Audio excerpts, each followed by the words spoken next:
Welcome in to Stacking the Box, live from Radio Row right here in Las Vegas. I would say sunny Las Vegas, but I would be lying. It's been a little bit of a rain-soaked week already. Sterling Holmes, my guy Malcom over here. Malcom, how are you? I'm awesome, Sterling. I will say last night was very entertaining. That media party, they had a little bit of everything there. Great food from all over the world. They had a nice little second floor with some really cool old Vegas. Yeah. And the third floor was almost like a New York art gallery. I guess a Las Vegas art gallery, if you will.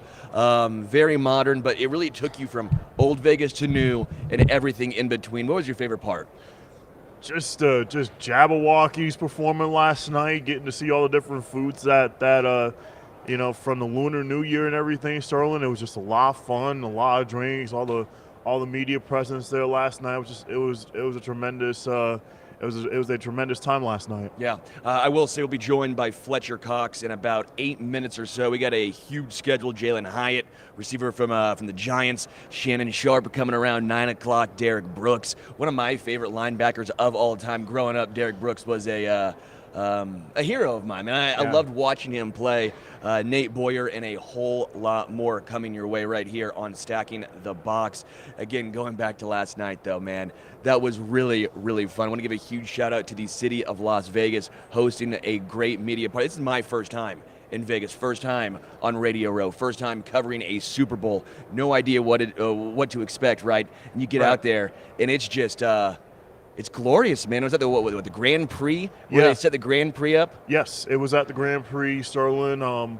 Man, I'm telling you that you were able to get your photo with all the different cars, and they had a go-kart racing last night. I mean, you get to play on go-karts and things like that. Did you hop on that? I hopped on it last night. It was a lot of fun.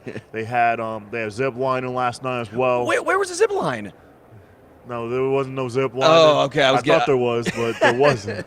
Malcom, you got me excited for a second. As a zip line aficionado, yeah. I got pretty excited there. Man, but yeah, again, great stuff here coming to you live from Las Vegas. A little early morning. Are you a morning person, Malcom?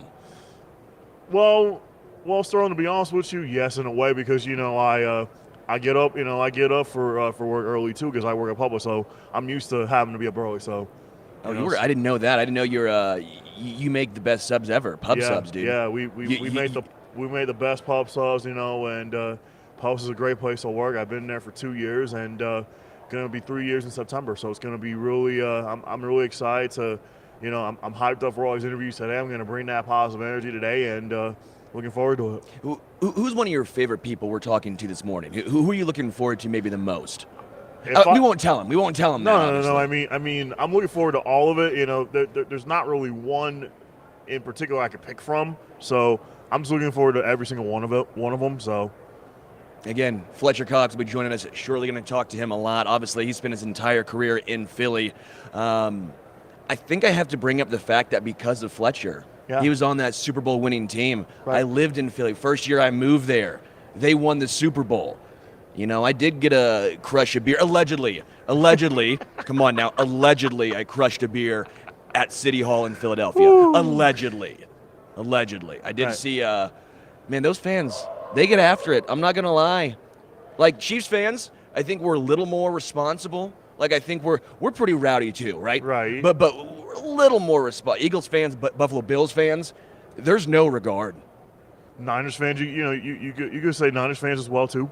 How are Niners fans? Are they more reserved? Or are they pretty pretty wild too? I would say the Niners are are more wild a little bit too. They're not up there with like the Eagles or Chiefs, Seahawks. Seahawks, they have a lot.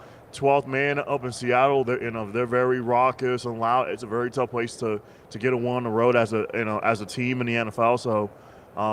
You could say Seattle's up there too. Yeah. What's funny is just being here again, just on Radio Row, you'll see a lot of former players walking by. Yeah. And it's wild to see how big they are. Like Cam Newton walked by earlier this morning when I was walking down, and you're just taken aback that you're like, that is a starting quarterback. That's not a defensive lineman.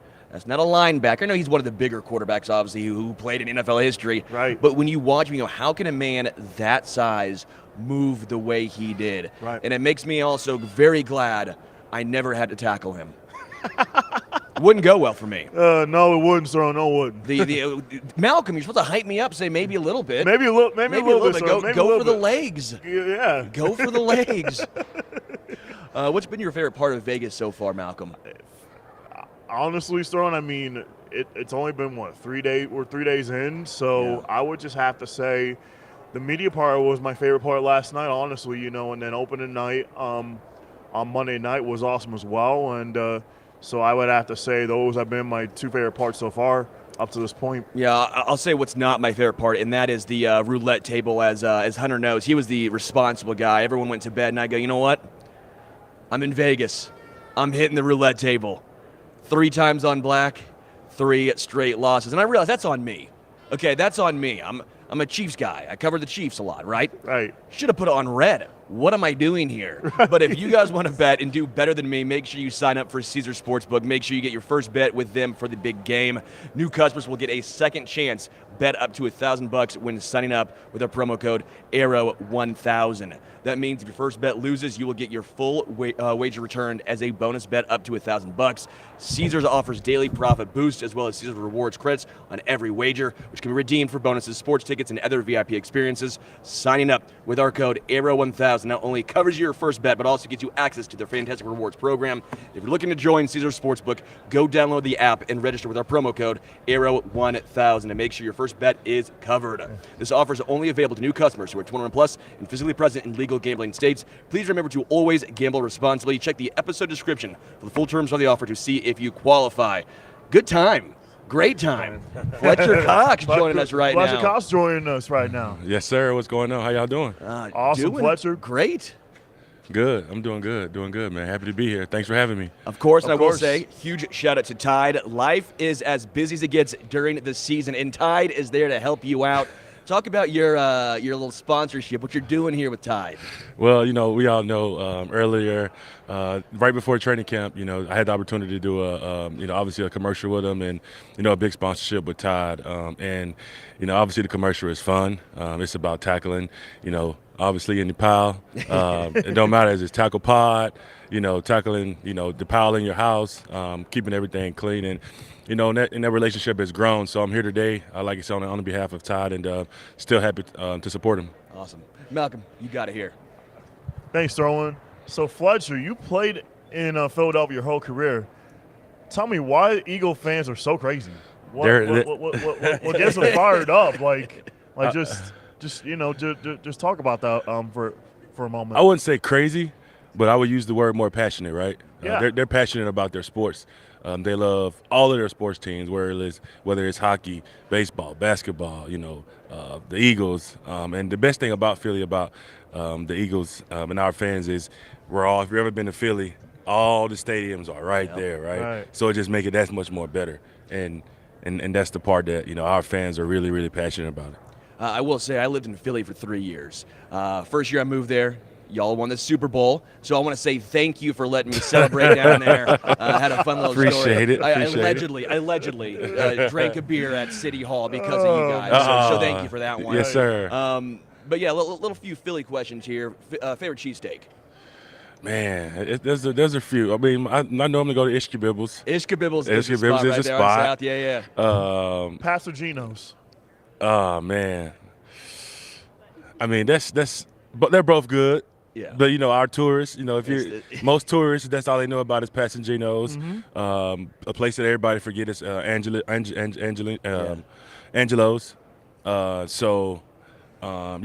Jim's. Obviously, Jim's had a big fire, so I think they may be up back and going, but I doubt it. So you got the couple good spots. You got to kind of go, into South Street and a couple rough spots to get a good cheesesteak. What have you seen out of Jalin Carter this season, Fletcher?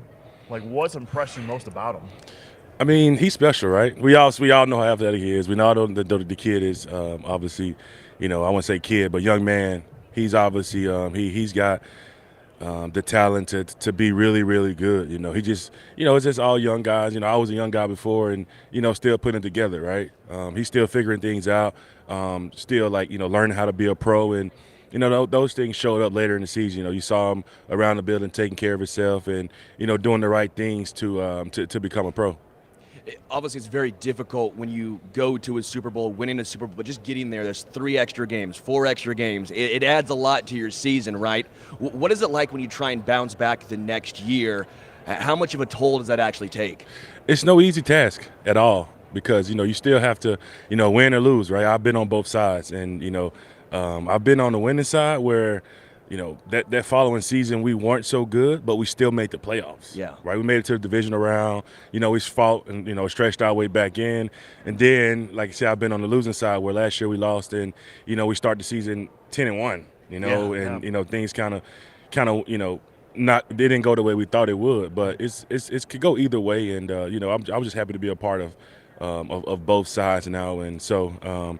Never want to be on the losing side again, and you appreciate getting there because it's hard. Yeah. What has Jason Kelce meant to Philadelphia? As a whole, to the city, and to the franchise for the Eagles. Like, what has he meant to you guys? I mean, I think he could probably run for the mayor of Philly right now. He'd probably get voted right in. That's what he's mean to that city. Throws on a mummer's outfit, right? Yeah, I think he could run for the mayor tomorrow, today. It don't matter. On any day that ends in Y, I promise you, he probably get elected mayor. But Kelce just means so much. I've been with him. Obviously my 12 years. In playing in Philly, and the biggest thing about him is the way he respects the game. We both respect the game. We both try to play the game the right way, and that's going out and just giving it your all, and then the respect and leadership that we have from each other, for each other, and things like that goes a long way. What does the future hold for you personally? What are expectations next year? Yeah, Here you go. Coming. Here you go. There you go. If you don't want to, I get it. Nah, man, just taking it day by day. Yeah. No decisions have been made for me, and I'm just taking it day by day, and wherever it falls. So I'm just taking it day by day, and and definitely happy to be playing in Philly this year. It was definitely fun. Yeah. All right, Fletcher, I got another one for you. You did high jump and the 4x100 meter relay in high school. Athlete. Did we miss the Fletcher Cox as a running back experience? I never had that experience. I was on a 4x1 team. I was fast too. I was the second leg, so there you go. I did a little high jump. Those sports just keep me busy, man. But obviously, keep me busy during the springtime because I didn't play baseball. Right. I played football, basketball, and ran track. So those are my 3 things. And we definitely didn't miss me toting the rock. So I play O-line, D-line, and some situations, I'll get a tight end and do some blocking. But that's about it, man. That's it for me. What is it like seeing Javon Hargrave, obviously a former teammate right now in this Super Bowl? A lot of love for it, is a little bit of No, it's all love. It's all love. Javon was a guy that he's a guy that I respect a lot. We grew together, right? We made each other better in practice every day, and didn't matter what it was. I bounced ideas off him. He bounced ideas off me, and that made us both better. When going into game day, and I'm happy for him, and hopefully, like I said, it's his second time going in 2 years. Yeah. You got to be, excited about that. But I'm hoping he can pull a win off and get him a ring. Are the Kelly Greens the best alternates in the NFL, Fletcher, in your mind? I'm gonna go top 3. It's some nice ones out there. The Kelly Green is really, really nice, but the alternates was really nice. I got a bunch of respect for Tennessee's. Theirs was nice. Yeah. I think Seattle's was nice. I think they alternate was those nice. Those got to be permanent. Those are phenomenal. Those are phenomenal. No question. So it was a couple teams out there that they're alternate. Detroit, their alternates was nice. So I can keep going, but right. Like I said, they all look good, and hopefully the NFL can keep that going. You Whiskey Myers guy? I am a Whiskey Myers guy. Yeah, That's awesome. John is my guy. Yeah. I just saw him in concert not that long ago in Kansas City. Yeah, John is my guy. So, That's really cool. Yep. I know you're also an avid hunter, obviously. But what's the what do you got? What have you brought back before? Any fun hunting stories? I think the hunt I remember is about 3 years ago. I went out to Sonora, Mexico, and shot it was a hunt of a lifetime. It was there's a bighorn sheep, and it's hard hunting. Yeah. It's patience, which I got the patience of probably a 2-year-old, right? That too, and it all paid off though. The patience paid off, and it was fun. I got to go up and way into the mountains to get the trophy, and obviously we had outfitters and stuff with us to carry it down, because I'm not gonna sit here and tell you I carried it down. I'm no tough guy, but yeah, it was fun. You're like, nah, man, that's not me. The guys that carried that thing down was way smaller than I was, but it was like 6 of them. Yeah. But it was fun though. That's awesome. Before we let you go, Fletcher, I want to ask you, outside of Mahomes and Purdy, give me an X factor who was a key for the game on Sunday. I got to go with my fellow Mississippi State D lineman, Chris Jones. Now Hell State, go Dogs! Come on. Nice. Who do you have winning? Hey, man. I don't get into all that. I just, obviously I want my boy Hargrave to win.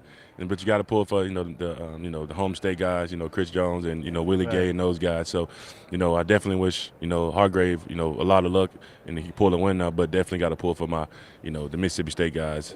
What is this 2-week stretch like for players? Because it's obviously a lot different than the regular season. It's not just a bye. You're traveling to a new place. Like, you're seeing the 49ers are having to play at UNLV. Like, it's a lot different. What is this like for a player? Adapting. It's adapting to different situations, right? No matter what kind of situations you get put in, you got to adapt to it. And in doing this deal, you have to adapt like really quick. So I think that the biggest thing is it's not a bye week, but the thing you look at is you get some really some key guys some time to kind of get healthy. Guys that may have got banged up, and later in the season, that's playing through a few things that kind of give them time to heal up. And but then you still have to keep that mindset of, hey, I still got a game next week. That's really important. You've been a leader, obviously, on the defensive line in Philly for a long time. A lot of great players have come, a lot of great players have gone, but you've been the constant. What does it feel like knowing that you've been the leader, the anchor on that great defensive line for so long? Man, it's an honor, right? It's always honor, and you appreciate it, right? You take advantage of those opportunities that I've had to be a leader for an organization for a really long time, for a decade plus, and you appreciate everybody in the building. You appreciate your the coaches, players, janitors, anybody that work in the cafeteria. It doesn't matter who you are, equipment staff, training staff, it don't matter. And you appreciate that, and that stuff like that goes a long way, and that's probably the reason why they probably kept me around for a long time, because I appreciate and respect everybody in the building. It don't matter who you are. Yeah. As far as Nick Sirianni goes, he's obviously a little bit unique. He's a little different. Do you have any Nick Sirianni stories as far as what he is different from the previous coaches you've had? He just, he's the coaches. Most coaches I have are all player coaches, right? And you respect that. Sure. And sometimes Nick could be a little different. He carries himself a little different. He carries himself, in a way that I'm a player, so I like the way that he carries himself. He carries himself with confidence, with swag. And believing in his team. He want to go out and dominate. Every single week. It don't matter who we're playing, and sometimes you get hit in the mouth, but his next message is always, hey, you're gonna get hit in the mouth, but you got to respond. And his message is always, how do we get better as a team, individually, and and as an organization. Awesome. Did you have a favorite defensive tackle growing up?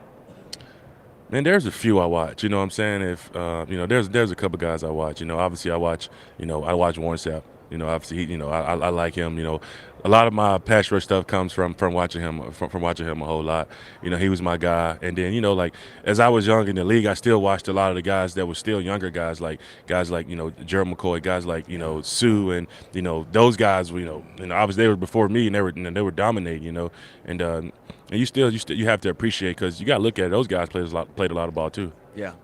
Fletcher, really do appreciate your time. One more time, what do you got rocking with Tide? Man, just rocking everything with Tide, man. On the field, off the field, tackling piles of laundry. Obviously, as busy as I am, Tide make it easy for me. Hey, I'm a Tide guy too. Hey. Just so you know, I'm a Tide guy. You should be. Yeah. Fletcher, really appreciate it, man. Thank you. Appreciate your time, Fletcher. Thanks so much. That's always fun, man. Again, anytime you can have a guy who helps you drink a beer in City Hall in Philly, you gotta be happy for him. Makes me happy. Well, I should have had beer for you here then. We could have crushed. See, that's my fault. That's on me. I didn't bring the beers. See? I'm going to blame Richard a little bit for not bringing the beers. He's nodding his head, and he can't defend himself because he does not have a mic. So I'm blaming Richard just a little bit. Just a tad. Just a tad, right? I mean, what are the boozing laws? I've not seen a single beer here in Radio Row. I feel like we would be the first. I feel like we might get kicked out. I think it would also be on brand, but it does feel like some of the former players at least might enjoy it, right? A flask at least. I think a flask might be the move. All right, Fletcher Cox, again, current defensive lineman for the Eagles. Again, I asked about his future, what it holds, and that was, he knew it was coming. And the answer was day by day. We'll see. I loved his response. When I asked him about an X factor outside of Holmes and Purdy, he said Chris Jones is going to be the X factor for the game on Sunday with the Chiefs and Niners. Yeah, and that's crazy that his Mississippi State Bulldog there, Chris Jones. It's tough. You got Hargrave, your former teammate, right? Then you got Chris Jones on the other side. Exactly. And it's not like it's a wide receiver. No. It's not like a guy you don't see very often. Right. Both on the defensive line. It's one of those players, between the in the trenches, that's going to get it done. Yeah. Again, that was a lot of fun talking with Fletcher Cox, man. I'm always been a huge fan. He has been the anchor of those Eagles defenses for a long time. It's true, man. There's been a lot of moving parts. Guys come in, guys come out, but they've always been consistently good. And I think a big part of that is because he has been there. His leadership has been a big reason why. I did find it interesting. He was rocking that Whiskey Myers sweatshirt. So I had to ask. I'm a huge fan of Whiskey Myers. Whiskey Myers is one of my, honestly, favorite musicians. That band is very talented. And it was cool. Was that the first time, you've seen Whiskey Myers? I have seen them maybe twice now, twice now. And I saw them a couple months ago out there in Kansas City. They put on just a phenomenal show. Nice. So I was intrigued to see, what do these foreign players listen to? What do they like? Yeah. Whiskey Myers, little Southern rock. Again, Mississippi guy. It's got to be Southern rock. Yeah, it has to be. Absolutely. All right here, a couple questions on the chats. Live up to the AA name and bring the beer. Sterling would have plenty of Arrow Red Lager handy for these guys. That's true. Yeah. As Richard spreads butter on a bagel? Is that butter on a bagel? That's not cream cheese, is it? That's cream cheese. It's cream cheese. I'm not going to lie, I'm a little jealous. David says, go Chiefs. Let's get number 2 of a three-peat. Hey, man. David, I'm with you, but let's pump the brakes a little bit. They got to get number 2 before you get 3. Don't put the cart before the horse. Yeah, don't count the chickens before they hatch. Any more good idioms do you think we can come up with for that or no? I think that's enough. That's enough idioms? That's enough idioms there, Sterling. That should be good enough. Jesus Perez says Cocoa Crisp, as in the former center fielder? Correct. I appreciate the love for Cocoa Crisp in the chat, but I'm a little befuddled by that one. We are trying to get Cocoa Crisp? Oh, Hunter, don't play with me, okay? This is literally Anchorman. You put something in front, you tell me something, I'm going to say it, okay? Keep it PG-13. Yeah. And then one here from Phantom says, asked Fletcher Cox about how the field conditions affect play. Phantom, I wasn't going to ask that. Yeah. I wasn't going to try and stir the pot. He's a very large man. Yeah. Fletcher is. Yeah. No, I'm not going to have him get upset with me and ask about... No, I'm not going to try to ask that either. I'm trying to not... Not trying to get, Yeah. Not trying to upset the man. Right, not trying to upset, Again, we will be joined by Jalin Hyatt. Not trying to poke the bear, You know what they say, don't poke the bear, Which I think Niners fans kind of did opening night in regards to poking Travis and Mahomes. Right, exactly. No, Hunter, they weren't just supposed to cheer, but you poke the bear. It's petty Pat. Yeah. It's what happens. Right. Hey, keep it down from the peanut gallery over there. Which is 4 feet away from me as you eat a delicious bagel. Yeah, Malcolm and I are eyeing those bad boys. Yeah, we are. We're looking at them. You want me to eat on air, Hunter? It'd be Bad News Bears. I'm good right now. Thank you. I do appreciate it. Jake, it says, blazer is clean. Sterling, don't worry, baby. It's full suit. Full suit. Yeah. I would show you more, but I got to charge for that. I also am rocking the roulette cufflinks. Nice. Roulette. Since we're in Vegas, Malcolm, I thought that was a good omen. I'm digging. You can play him too. Look, you can play. Yeah, I'm digging it. You throw it around. Black or red? What do you think? I'm going red. I don't see what that is. What is that? Black or red? That looks like red to me. That's a winner. Yeah, that's a winner. Go Chiefs. Dinner. Just like last night. Yep. Comes up red, and just like last night, I lost. I lost. It's all good. It's all good, sir. Don't worry about it. It's all good. All right, going and looking ahead at the game coming up on Sunday. We've talked a little bit about this, obviously. Yeah. Again, I'm a little intrigued just talking after with Fletcher Cox what the defensive line's going to do. Yeah. When I'm looking at the 49ers, obviously Nick Bosa. Right. You have Javon Hargrave. You have Eric Armstead. You have Trey Greenlaw. You have Dre Greenlaw. You have Chase Young. And with Chase Young, I think he's going to be the X factor.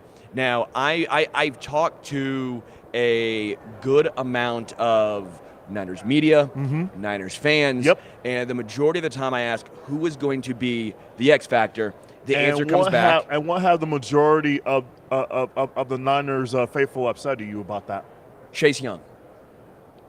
And a lot of people have seen, there's a specific play where Chase Young just frankly looks like he is,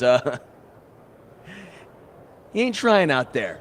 Specific play where it looks like he gives up, and right. We're sitting here going, all right, you're in a contract year. Yeah. You want to get this large contract. You're a very talented player. Right. But are you only here for sacks? Are you living up to that contract? And so, again, this is a small sample size. Right. But the Niners folk I have talked to have all said, if he is engaged, he is going to be the X factor, because we know how the Chiefs operate. Right. They're going to be doubling Bosa. They're not going to let Nick Bosa beat them. Right. The last time they played, it was into Round City. It was, we will run away from you. Yeah. We'll run at you so you can't get any sacks. We Right. will do everything possible to make sure Bosa doesn't have an impact, which means someone else on that defensive line is going to have to step up. Is going to have to step up for either both the Niners and Chiefs.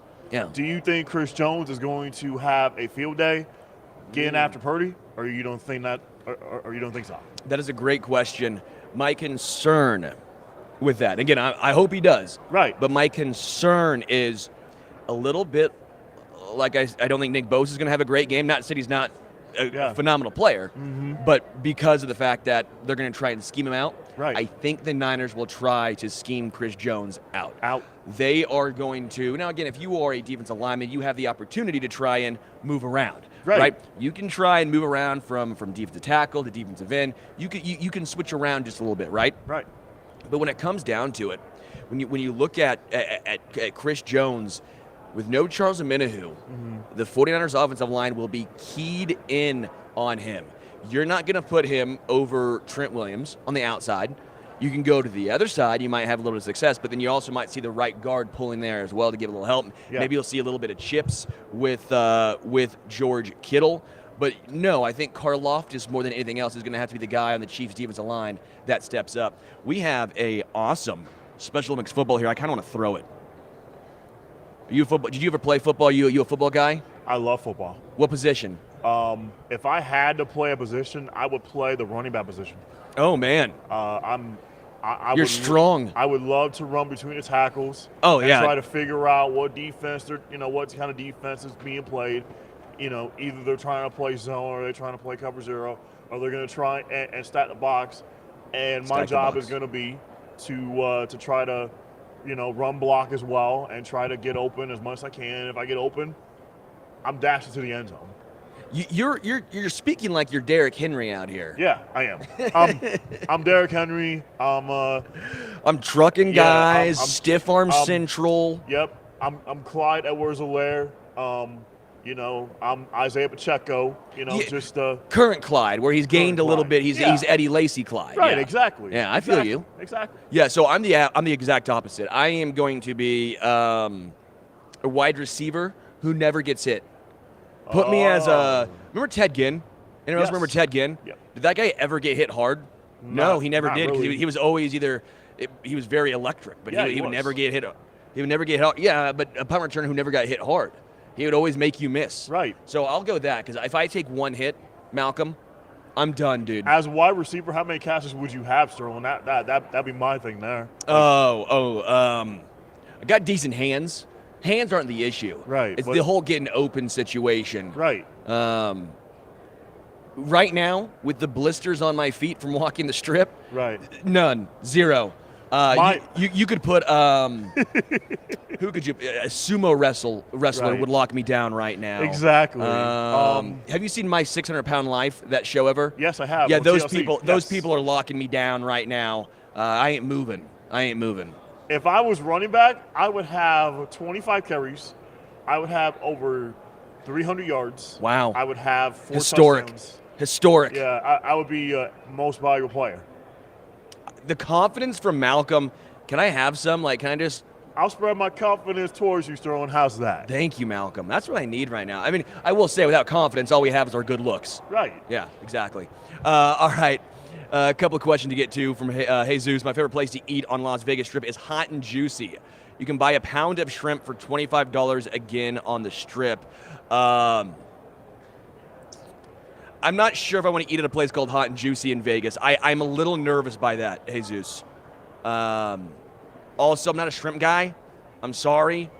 I appreciate it, but I like your next comment, Antonio Gates, good hands. I like Antonio Gates. That's a good call. You could be Antonio Gates. That's nails. Amy says, go Chiefs. Cody says, any restaurants you've been to so far? We have in Mandalay Bay, right? I've been to, we went to Cabo Wabo. I went to How was Cabo that? Wabo. Good. Sammy Hagar's restaurant. It was fun. Had some margaritas. Not a margarita guy, but they were pretty good. The reason why you don't like margaritas is the next day. Let's be real now. It's the sweetness, it's the salt. I have high cholesterol. Was man. there a meal you had, Sterling? A meal. I thought we were talking about drinks. Yeah, I had a meal. It was actually What- very good. Yeah, what meal was it? I had some tacos. Nice. They were corn tortillas, but they were fried corn tortillas. Very good. Nice. Yeah, it was nice. Now, I don't know if you know who Sammy Hagar is. He was in Van Halen, right? Yeah. The band Van Halen, like Panama, Yep. Hot for Teacher. Yep. I love Van Halen. But David Lee Roth was the original singer. Right. And I was nervous that if Sammy Hagar came, I had to lie and say, you know what, Sammy, I actually like your version of Van Halen better. I'd be lying, of course. But, I got to try and pump him up. Gotta have that energy, of course. Yeah. Both had good solo careers. But, yeah, Cabo Wabo was fun. Your favorite restaurant? Have you been to anyone's around here? My favorite would have to be In-N-Out. Yeah, In-N-Out Burger. I love In-N-Out Burger. It's dynamic. The burgers are just juicy, flame broiled, everything, top notch. That would be my favorite Las Vegas restaurant. Yeah, you're right, man. No, honestly, and the price is nails. If you walk around Vegas, In-N-Out's a good deal. Yeah. I'm not going to lie. The producers over here, Richard and Hunter, said no to me getting In-N-Out the other day. In fairness, I was going to miss a bus, and I was going to have to walk more on blistered feet, so they were smart. Woozy Guy asked, any fangirling over anyone that's walked by the table that you aren't interviewing? Not yet. It's a little early for that yet, I think. Still kind of early on in the game. Still early. Yeah. If I see Jim Rome, you will see me.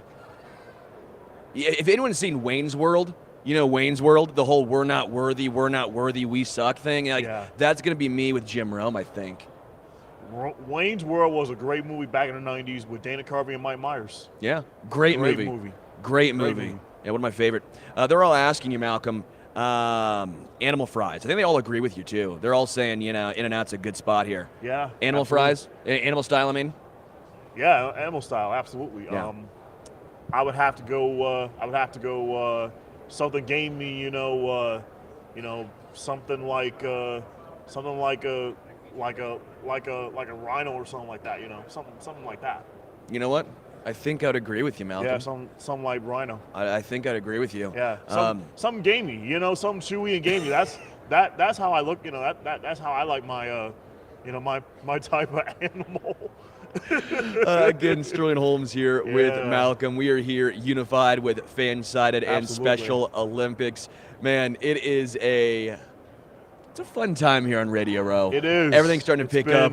It's been wonderful so far, and we're just getting started. Jalin Hyatt again at 8:45. Shannon Sharp at 9 o'clock. Derek Brooks, 9:15. Nate Boyer, 9:30. Puka Nacua, 9:45. And Michael Penix at 10. Michael Penix at 10. Where do you think Michael Penix is? Where's he landing? Ooh, if I had to say where Michael Penix Jr. is going to land, it has to be a team that that he'll start in a couple of years or right away, where he could just get his feet in, learn from the starting quarterback that's already there on that team. If I had to say a team, I would have to say Carolina. The Panthers would They just drafted Bryce Young, though. Right, but he'll be drafted by Carolina. He'll learn behind Bryce Young. Coach Dave Canales, will develop him in a couple of years. Bryce Young is already a starter, but if Bryce Young struggles, maybe Michael Penix Jr. Can step in right away and actually lead the Panthers, back to respectability. Do I see him making a playoff run? Nah, because it's a couple of years. Malcom, this is bold, by the way. Yeah, this is a bold take. I'm being bold because I don't think Carolina is that team that's going to make a playoff run this upcoming season. So it's going to be at least a couple of years. Yeah. Give or take. With developing Bryce Young and getting his feet comfortable and setting his feet, and just being able to make that throw. He's so small, and the thing that Bryce Young has to learn to do is just set his feet when he's making those plays. Set your feet and be able to throw the ball down the field. Yeah, I'm with you. I think what we really need, though, is Richard to stand in front of the screen. Yeah, he's looking around. His shirt is electric right now. Richard's shirt is...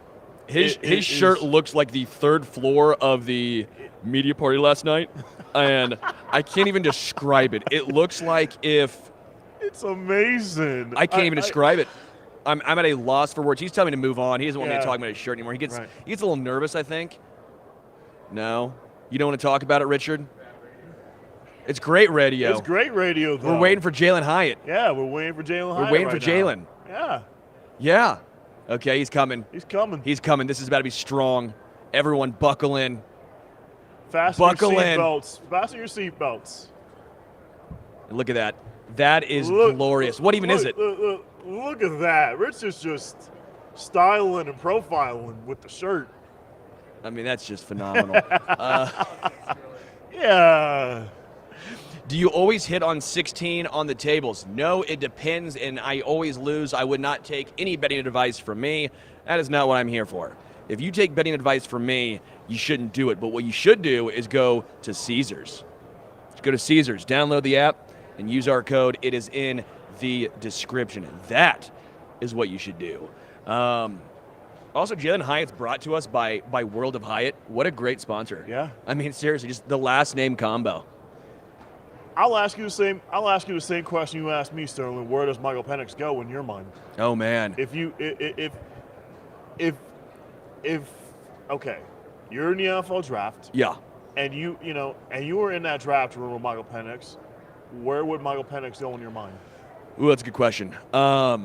Mid first round's probably where he's getting drafted, right? I think he was a top 10 guy, and then you saw that game in the national championship game. Yeah, against Michigan. And it was a struggle, man. I mean, and it was, but he looked great the previous game against Texas, and dropping the bucket. When you watch that game against Michigan, I feel bad, but I wonder how much that is going to drop his stock. Now, I don't think it's going to drop his stock a ton. Right. It's one game sample size, but I do think there might be a couple of teams that say, we saw that against top echelon competition. Can he do that in the NFL? So which team would you would you say he would land? That's I think the Raiders are a decent landing spot depending on where they view Aiden O'Connell. Yeah. Now, Aiden O'Connell had a fine year last year. Yeah. Right? And maybe the Raiders are trying to build around Aiden. Right. You're looking around a couple of the other teams right now. I think Seattle's probably sticking with Geno Smith another year, but if you want, again, a guy who can go to a team to learn, and again, I think that's the best way of doing it. We saw it with Patrick Mahomes. You've seen it throughout. I mean, look at Jordan Love. Yeah. Allowing Jordan Love to sit behind Rodgers sitting behind Favre. I mean, I think sometimes guys get put into bad situations early in their career. They're forced to start, and then all of a sudden they completely lose all sort of confidence, and it just snowballs from there. So I think if Michael Penix can go to a spot where he can learn a year, that might be best for him and his career going forward. So I think a team like Seattle, learning behind Geno for a year, might be a good spot. That's not a bad segue at all.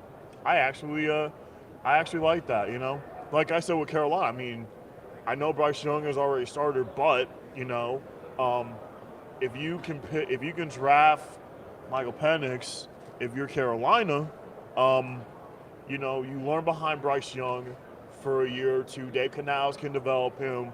Once he develops him, he can also just get feet wet.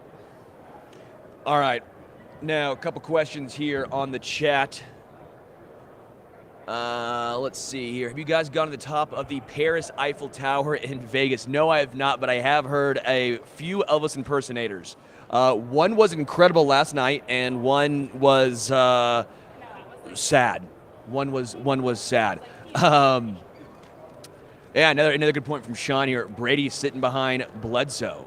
You know, another reason why you sit a quarterback behind a starter for a year or two, just to, again, get your feet wet, learn the intricacies. Because, again, in college, this is what I've always been told. Mm-hmm. In college, defenses aren't trying to necessarily trick you. Right. Because the defensive players themselves, they're not going to have the same schemes that Spagnuolo is drawing up, right? Right. I talked to Nick Bolden, obviously, on opening night, and what he brought up was, you know, you learn a lot in college, but then you get to the NFL, and you're like, oh, it's way different. You know, Spags is putting you in all different spots. You're not playing all three linebacker spots. You're moving around. You are trying to trick the quarterback. College is a little bit different. Right. And so when you're looking at quarterbacks, I think sitting a year helps, because then now you are learning, what are these defenses trying to do to me? What have I now seen? Now, again, you've also seen some great successes. Peyton Manning started and he threw, 26 interceptions his first year as a rookie? Yeah, right? With the Colts. But would he get a second chance now? Maybe not. Maybe I mean, maybe not. Now teams, if you throw 26 interceptions as a rookie, they're going to call you a bum. They're going to say you're done. They're going to move on from you. So again, I think it's a little bit of a case of, you know, times have changed, but also learning behind a guy for a year is best case scenario. I'll give you another example, Sterling. How about Phillip Rivers and Drew Brees? Because remember, when Phillip Rivers was with the Chargers, Drew Brees had to learn from Phillip Rivers for at least a year. And look at what Drew Brees was able to do. I mean, he started at, you know, when Phillip Rivers decided to move on from the Chargers, he gave the reins to Drew Brees, and Drew Brees excelled with the Chargers, and then Drew Brees decided to go to Saints, and he became a Super Bowl champion, and look at what Drew Brees is up to now, you know, post-retirement now. Yeah, I mean, very good point there. Yeah. You a big Drew Brees guy? Because I was. I love Drew Brees. He was a phenomenal quarterback. Drew Brees is coming by tomorrow? Here? We're talking with Drew Brees tomorrow. Yep. You mean I get to talk, Hunter, and we love doing this on this show. Yeah, we love doing this on our show. It's a little bit of a bit where you look off screen. Yeah. Like it's like you talk to, you know, the people off screen. But we're talking to Drew Brees tomorrow. I just found out, and I am thrilled. One of my favorite quarterbacks of all time. One of my faves, too. Growing up. I want to also ask him, does he see a little bit of his game in Joe Burrow? Yeah. Because everyone keeps trying to compare Joe Burrow to other guys. It's what we do in today's day and age. Fair or unfair, you always try and find a guy and say, he plays like him. Yeah. He plays like this. I've always said I see a lot of Drew Brees in Joe Burrow. Yeah. Right? Drew Brees didn't have the strongest arm. Right. He was not the most mobile quarterback. Right. But what did he do? Extremely accurate. Absolutely. Put the ball in great places for his receivers to make a play. He trusted his guys. Right. I want to see if Drew Brees believes that he sees a little of himself in Joe. What I want to ask you, Sterling, also, Brock Purdy. Who does he remind you a lot of? I mean, like, speaking, Good question. Who does Brock Purdy remind you of? Like, I think the easy answer that everyone's going to think of is Alex Smith, and I think it's unfair. I don't like that comparison. I think Alex Smith had a little more raw talent, maybe. Right. Right? That's a really good question. I don't have a guy off the top of my head because Brock Purdy, I think, is a little more mobile than he gets credit for. Like, again, I'm not saying he's Josh Allen or Holmes by any means. Right. I don't think he's one of those two guys. But Brock Purdy, if he needs to run, he can get you a little bit. Now it's not Daniel Jones. I don't have maybe a little bit of a Geno Smith in Brock Purdy. Does he kind of remind you of Joe Burrow, maybe, in a sense? Maybe a little bit. I think Joe Burrow, again, has a lot more raw talent. Right. But I think you can make the case that you can see some similarities. Both great processors, right? Yeah. Both guys that when you see them, again, not the strongest arm, right. but they both do something that I think is very underrated. Absolutely. They put the ball in the correct spot for the receivers to get big plays after the catch. And you look at a lot of again, some of that comes from the receivers, but look at the ADOT, average depth of target. Yeah. Brock Purdy is the leader. You look at Yak. Look at what Deebo Samuel and Brandon Ayuk can do. He puts the ball not behind guys. He puts the ball in placements so the receivers can make a play and continue to make the same play. Right. So I think Brock Purdy, again, and Joe Burrow have a lot of those similarities. I think that's a very good point there, Malcolm. Yeah, absolutely. All right, Rivers and Eli were swapped in draft day trade in 03. Eli wanted that was the whole thing. Yeah. Remember that one? Yeah, I remember. I remember Eli again. Didn't want to go to San Diego. Who doesn't want to go to San Diego? Who does not want to go to the beach? Sorry. Yeah. That weather, are you kidding me? New York or San Diego? I mean, I think it worked out. I think it worked out for Eli. He got 2 rings, and Phillip Rivers if I had to didn't. choose out of New York or San Diego, I would choose San Diego.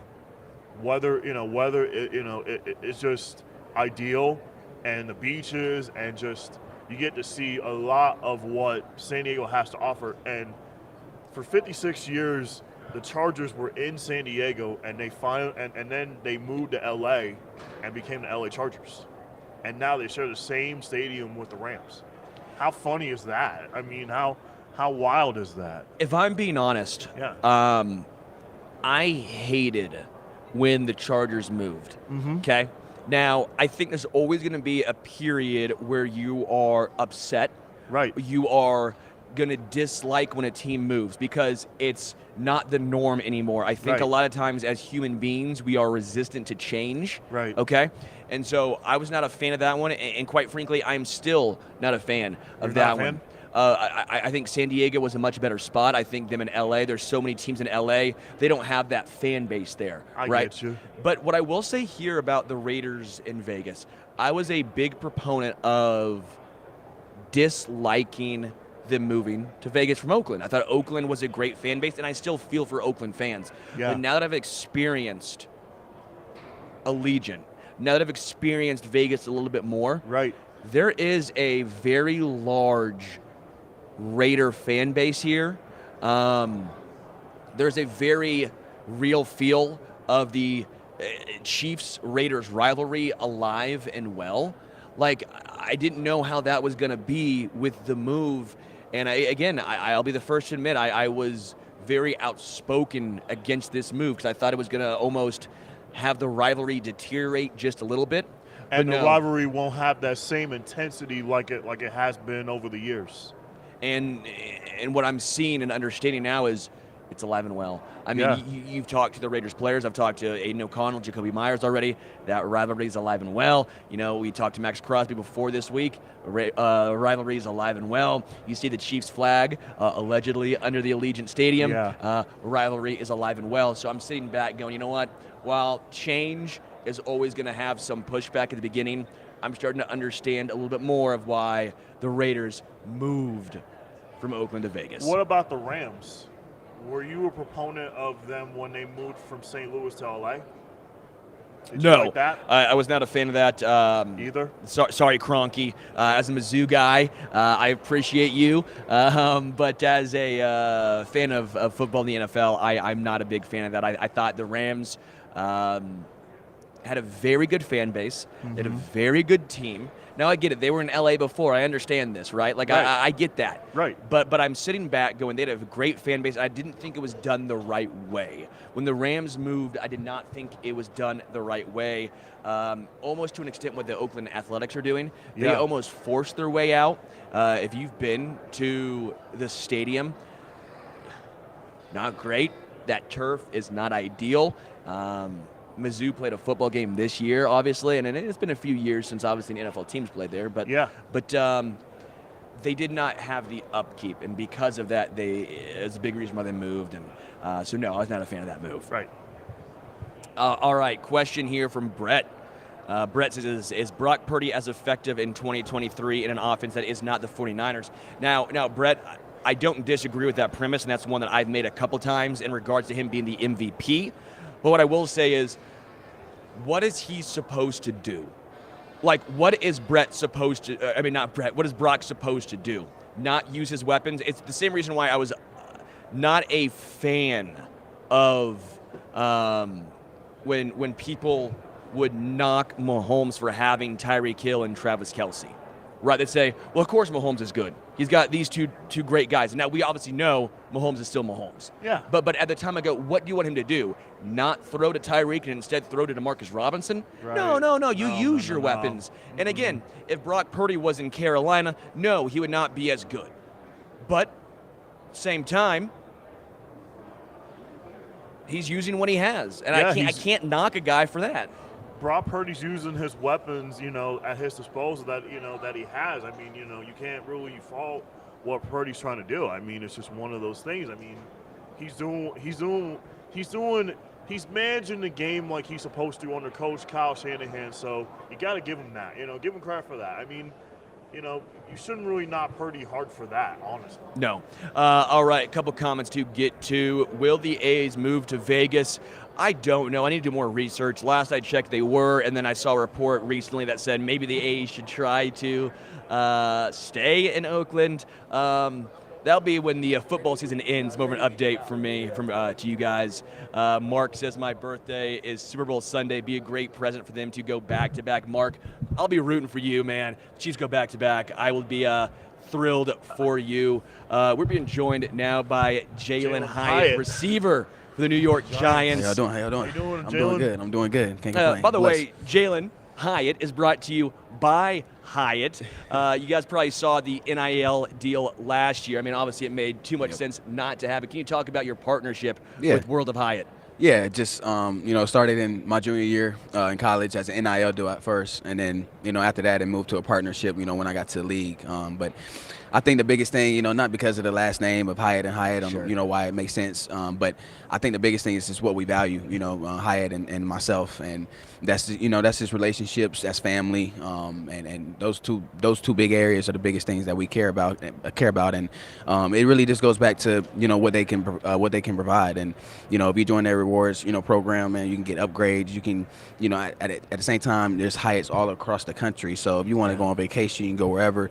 Not only that, I'm going with my family to Mexico soon. And I'm jealous. Oh man. yeah, man! Wow. I can't wait. Yeah, I can't wait. I can't wait. So we're gonna go out there, stay at one of the resorts of, Hyatt, one of the Hyatt resorts out there. So it's gonna be fun. But I think the biggest thing about this partnership is just the two things that we value, and that's family and relationships, and that's the biggest thing about it. Speaking of NIL, Jalin, what advice would you have for those college athletes utilizing the NIL situation. Like, Yeah. share a little bit about that. Yeah, I think the biggest thing, if you're a young athlete and you get an NIL and trying to do partnerships, you got to make sure it makes sense. I think that's the biggest thing. Make sure it makes sense. Make sure that you want to do it. Not just because of the money or whatever it is. Make sure you actually want to do it. Something that you actually want to be partnered with, and something that's going to make your brand. It's all about your brand at the end of the day, and just something that makes your brand stand out compared to everybody else's. So, if you're a young athlete, those are the key focuses that I'll probably be doing. If I was trying to get an NIL deals, those three things. Just trying to figure out those things. What was the biggest difference, the biggest obstacle for you going from college to the NFL? What was that transition like? Yeah, obviously the game speed's a little faster at first, until you start getting used to it. So at first, beginning of the year, preseason, week 1, week 2, that's kind of what I was struggling at first. Like, man, you're in the league, bro. Like, the game speed's here. But, once I got that, it got easier. I think another thing probably is, obviously you play more games, and, as a rookie, it kind of hits you. Like, it hit me, week 12, week 13, when I realized, like, man, we still got, like 8, 7, 6, 7 more games, and in college you only play 12 games, you're done. So, it started hitting me, and that was another thing I kind of had to fight through, but as far as those two things, it's been a smooth transition for myself. Your rookie year, who was the toughest DB you faced in your rookie year this year? Toughest, probably, I'll probably say Diggs. I went against him, when we went against the Cowboys before he got hurt. So I'll probably say Trayvon Diggs, just how he plays, his eyes in the backfield, he shadows you, wherever you go, your releases, your routes, he's going to shadow you, and, he's going to follow you. And, he's a long corner, got long arms, as far as how he's built. So I'll probably say him. Obviously, you had that 109-yard game and that win over New England as towards the end of the season. What was that like for you? I mean, that has to be such a great feeling. It's almost like you made it, right? Like the 100-yard mark has always been such a benchmark. Yeah, in the it's NFL. always that benchmark. Obviously, I wanted a touchdown my rookie year. Didn't get that, which sucked, but that's okay. We'll get that year 2. But those 100-yard games are always the benchmark on what you want. You always want a 100-yard game. I had multiple of them in college. When I was at Tennessee. So when I got that first one, against the Patriots, it felt good. It felt I was relieved. But it's more, plenty more in the future to come. Yeah. My question to you, Jalin, would be, what are you looking to improve on in the offseason? Like, what are you trying to improve on during the offseason? Yeah, I want to get bigger, just because they got me playing more of the outside role. So I want to get bigger. That's probably the biggest thing. Still want to work on my contested catches. Get my hands stronger. You can do that every year. Just keep getting my hands stronger. Obviously, routes. Making sure I'm crisp on my routes, making sure I'm getting better with that. Releases. Really, those 4 or 5 things that I need to improve on, and those are things that I'll keep improving on. Throughout every year. And those are probably my biggest main focus points that I'm trying to hit. Yeah, I love asking wide receivers just because it's so different. I think fans at home a lot of times just say, "Oh, he's a receiver." Yeah. But there's so many different intricacies at all 3 wide receiver spots. Can you go through a little bit of the growth from slot to the outside and some of the differences here? What I mean, because I played slot at Tennessee, throughout my college career. Throughout my 3 years there, I was playing slot, didn't play outside at all. And then, when I got here, with the Giants, they kind of put me on the outside just because we got Wandale, in that slot area. And so they put me on the outside, and at first it's a little adjustment because in slot you kind of used to a little more free space, and then not only that, you're closer to the quarterback. Your routes are a little bit differently. You have more routes as far as in the slot because you have, you're more in the open space. When you're on the outside, you have the sideline. That defenders can push you to where they can use that as their help. Not only that, your routes are a little different. Not only do you see more press, you see more press man and. Safeties over top can help on you. So it's a whole bunch of things that, it can affect you, from a slot to the outside receiver. And for myself, I played outside before, so I'm not saying I never played it. I played outside before in high school. So for me, it was just a little bit of adjustment. But now knowing, okay, this is probably where they're going to put me. This is probably where I'm going to be at. Finally learning that, it'll be an easier transition for myself in year 2. So, yeah. Who were your favorite players growing up, Jalin? Yeah, favorite players. Obviously I was a big OBJ fan when he was with the Giants. Stephon Diggs fan. You know, I'm a Justin Jefferson fan. CD, really all those guys that's balling. You know, I'm a big Deshaun Jackson fan. You know, I really admire his game, and you know, at the same time, I try to, you know, I know he has. You know what he does, but I try to play, not mimic my game out of him, but you know, I try to do the same things, and we kind of have the same body type, same, you know, length as far as arms, and you know how we run is kind of the same. So that's another, you know, obviously athlete or receiver that I love to watch. You know, when he was playing. So yeah. It's really interesting. A lot of guys your age I've talked to, they almost always say Deshaun Jackson is one of the guys they looked up to, a guy that if you ask, like, who's in your Mount Rushmore of receivers, Deshaun Jackson a lot of time ends up on that top 4. What is it about a lot of, I guess, just your generation of receivers that look up to Deshaun? I think it's a whole, I think when you look at his game, and, you know, obviously you can look and be like, man, he's fast, you know, he's fast, but it's really when you really watch the details of what he does, like, you know, his eyes, you know, when he's running full speed, sometimes he makes defenders believe that he is going until he snaps it down, and then boom, it's a first down right there.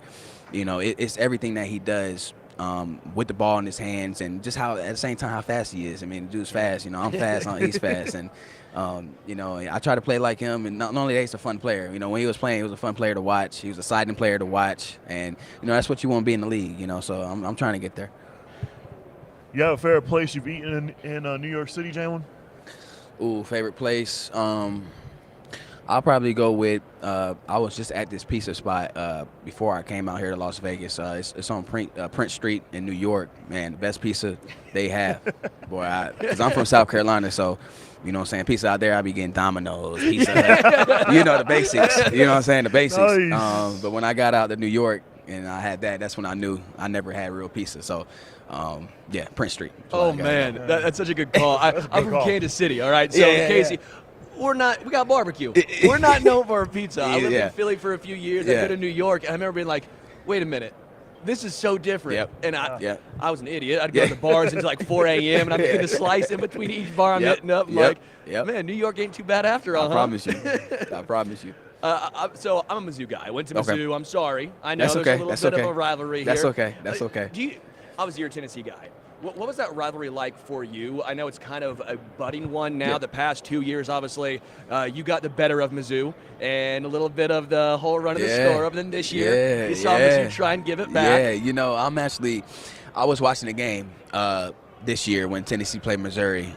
And I can just tell. I was like, yeah, Missouri's different this year. I don't know what it was, but they were different this year because, you know, when we played them first year, when we just got hype that first year, you know, I think it was a blowout, to be honest. It was. Yeah, I think it was. And then second year, I think we won as well. But third year, you know, when I left, you know, I seen it was something different about Missouri. I think it's y'all quarterback, if I had to believe. I think y'all have a good quarterback. But I don't know. I might be wrong. But yeah, as far as rivalries in the SEC, though, man, that's the best thing about it. You know, if you're a recruit, high school player, or whatever, like, man, you want to come play in the SEC. You got the best of the best.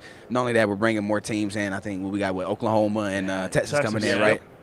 That's going to bring a whole another element to it. Yep. So it's going to be fun, man. The SEC is going to be a fun thing to watch. Even with Saban leaving, you know, it's going to be fun. It's going to be fun. So we're here at Super Bowl 58, getting ready for the Niners and Chiefs. I want to know about your X factor, and let's talk about the matchup. My X factor is definitely going to be Patrick Mahomes. I'm going to have him as my X factor.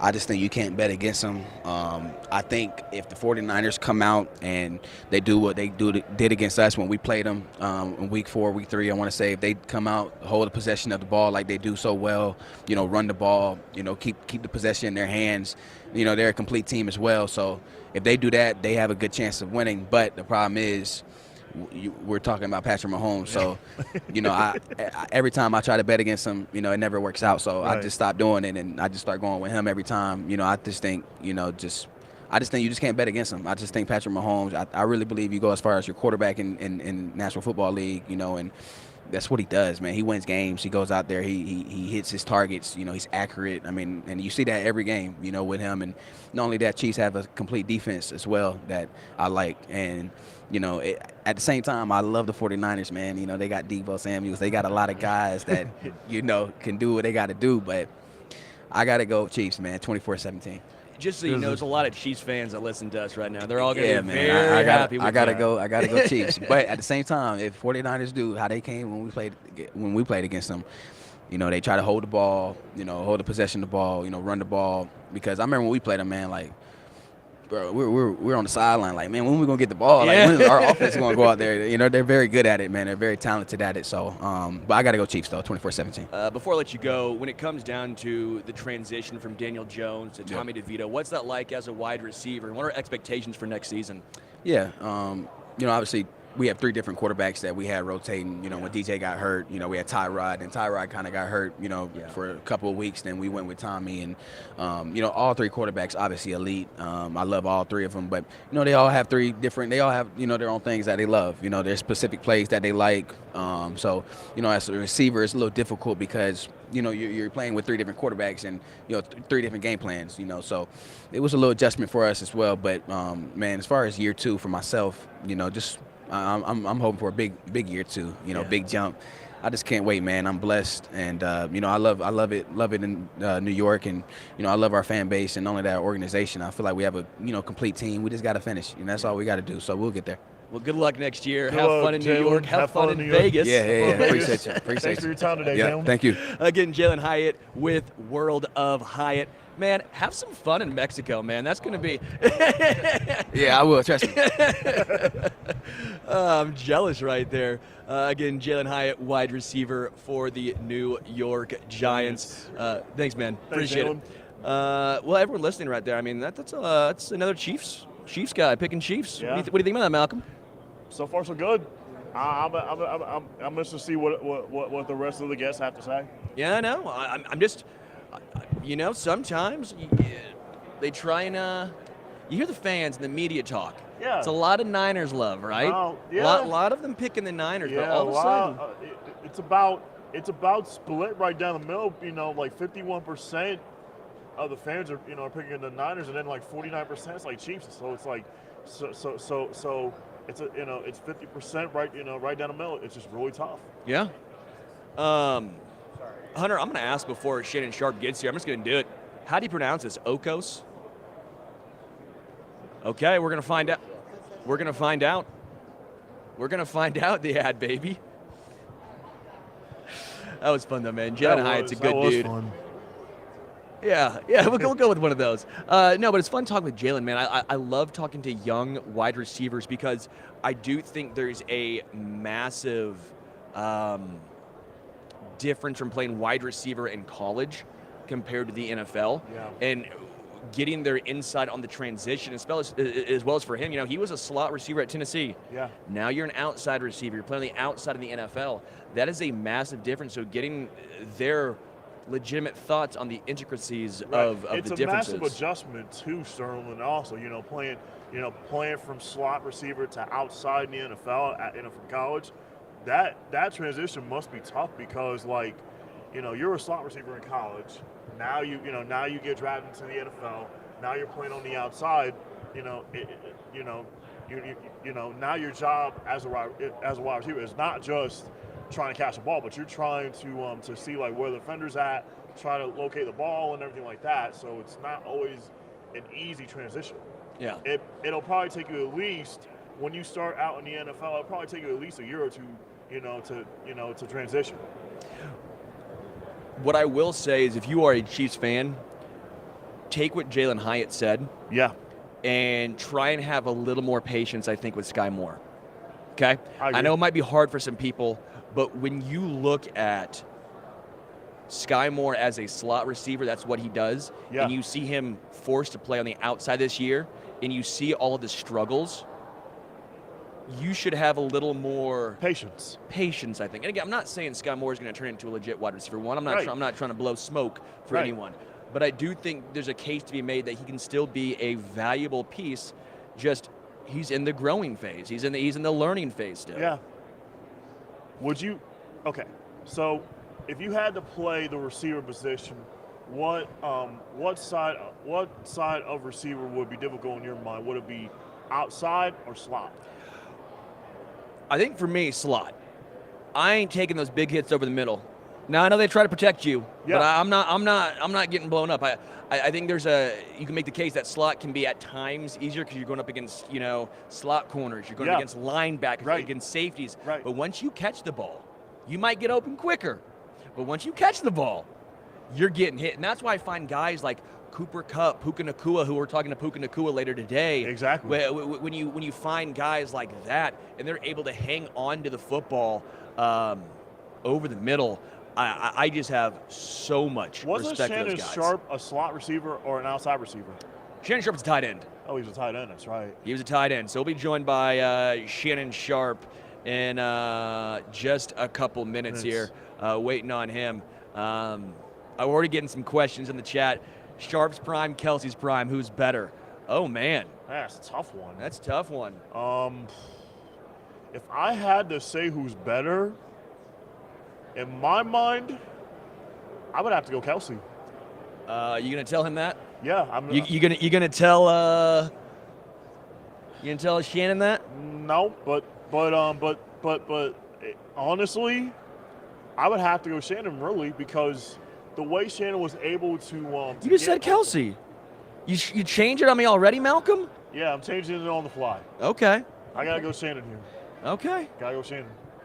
I love this comment. Can you guys give me a job, even like $1 an hour? I need to get out of my house. I cannot. I don't have that power. I don't have that power either. Can't help you Malcolm, on that one. We can't help him, I don't think. Nope. Can't Oh, help man. you guys on that one. Sorry Dang. about that.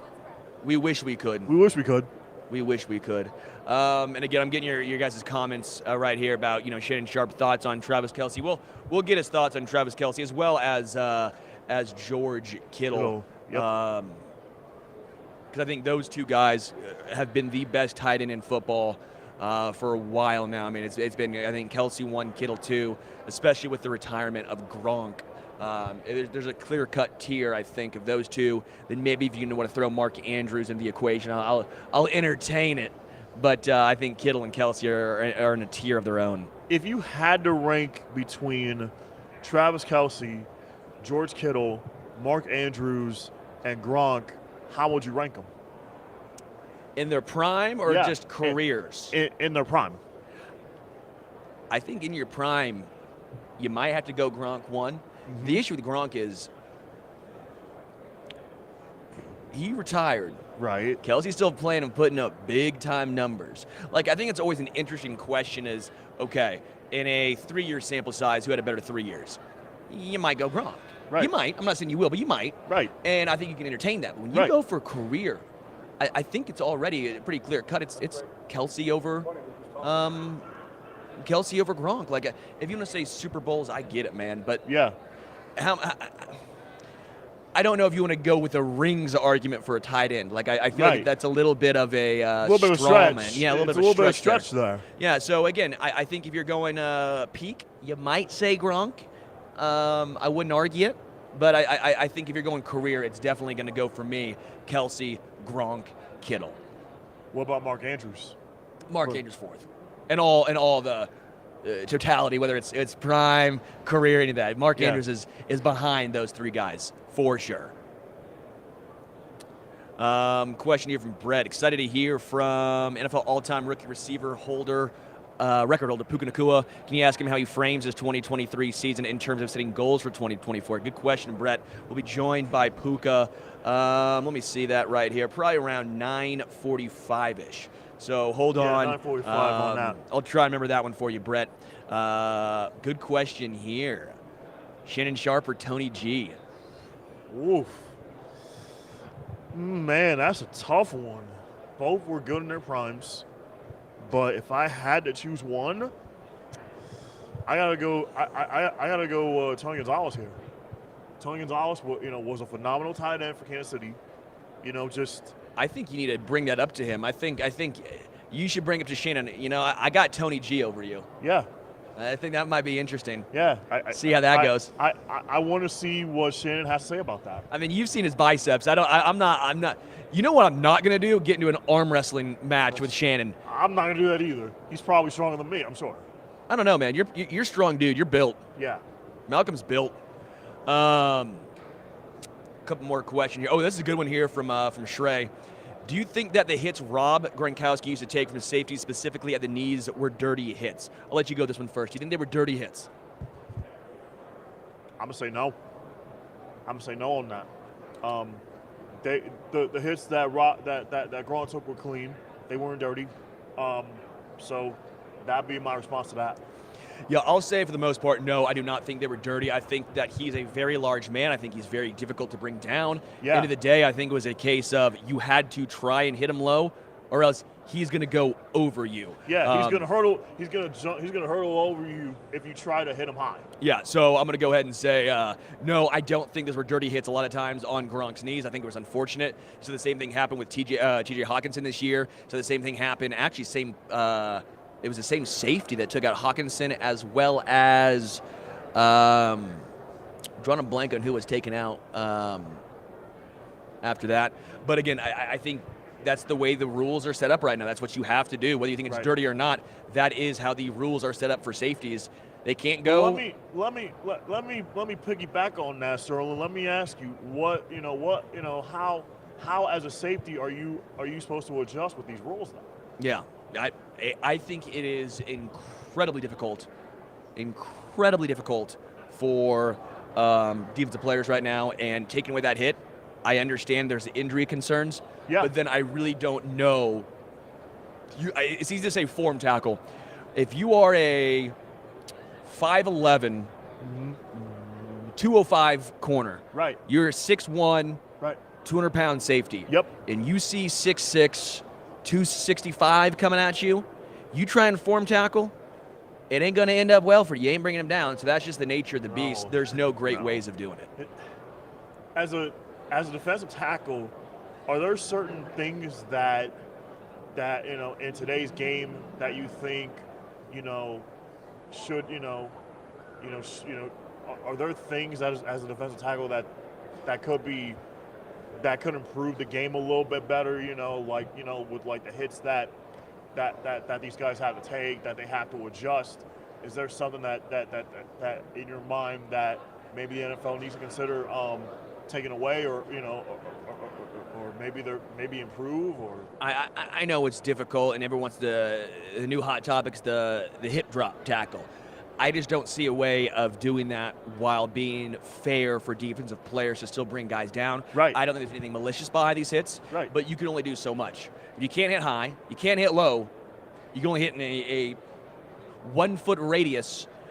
It's just not realistic to me. It's the game of football. It sucks. Injuries are a part. Talking to Max Crosby, he goes, injuries are a part. We know what we sign up for. Yeah. We know what we sign up for. A couple questions to get to. Sharp or Tony Moeaki? Yeah, I'm going Shannon Sharp. Tough one there. I'm going with Shannon Sharp too. Although I did like Tony Moeaki. I thought he was going to be pretty good. Yeah, he was pretty good too. Chris said, Sterling, did you see the question I sent you to ask Shannon? No, Chris. I did not see the question you sent to ask Shannon. You can send that to me. I will try my best to get to stuff.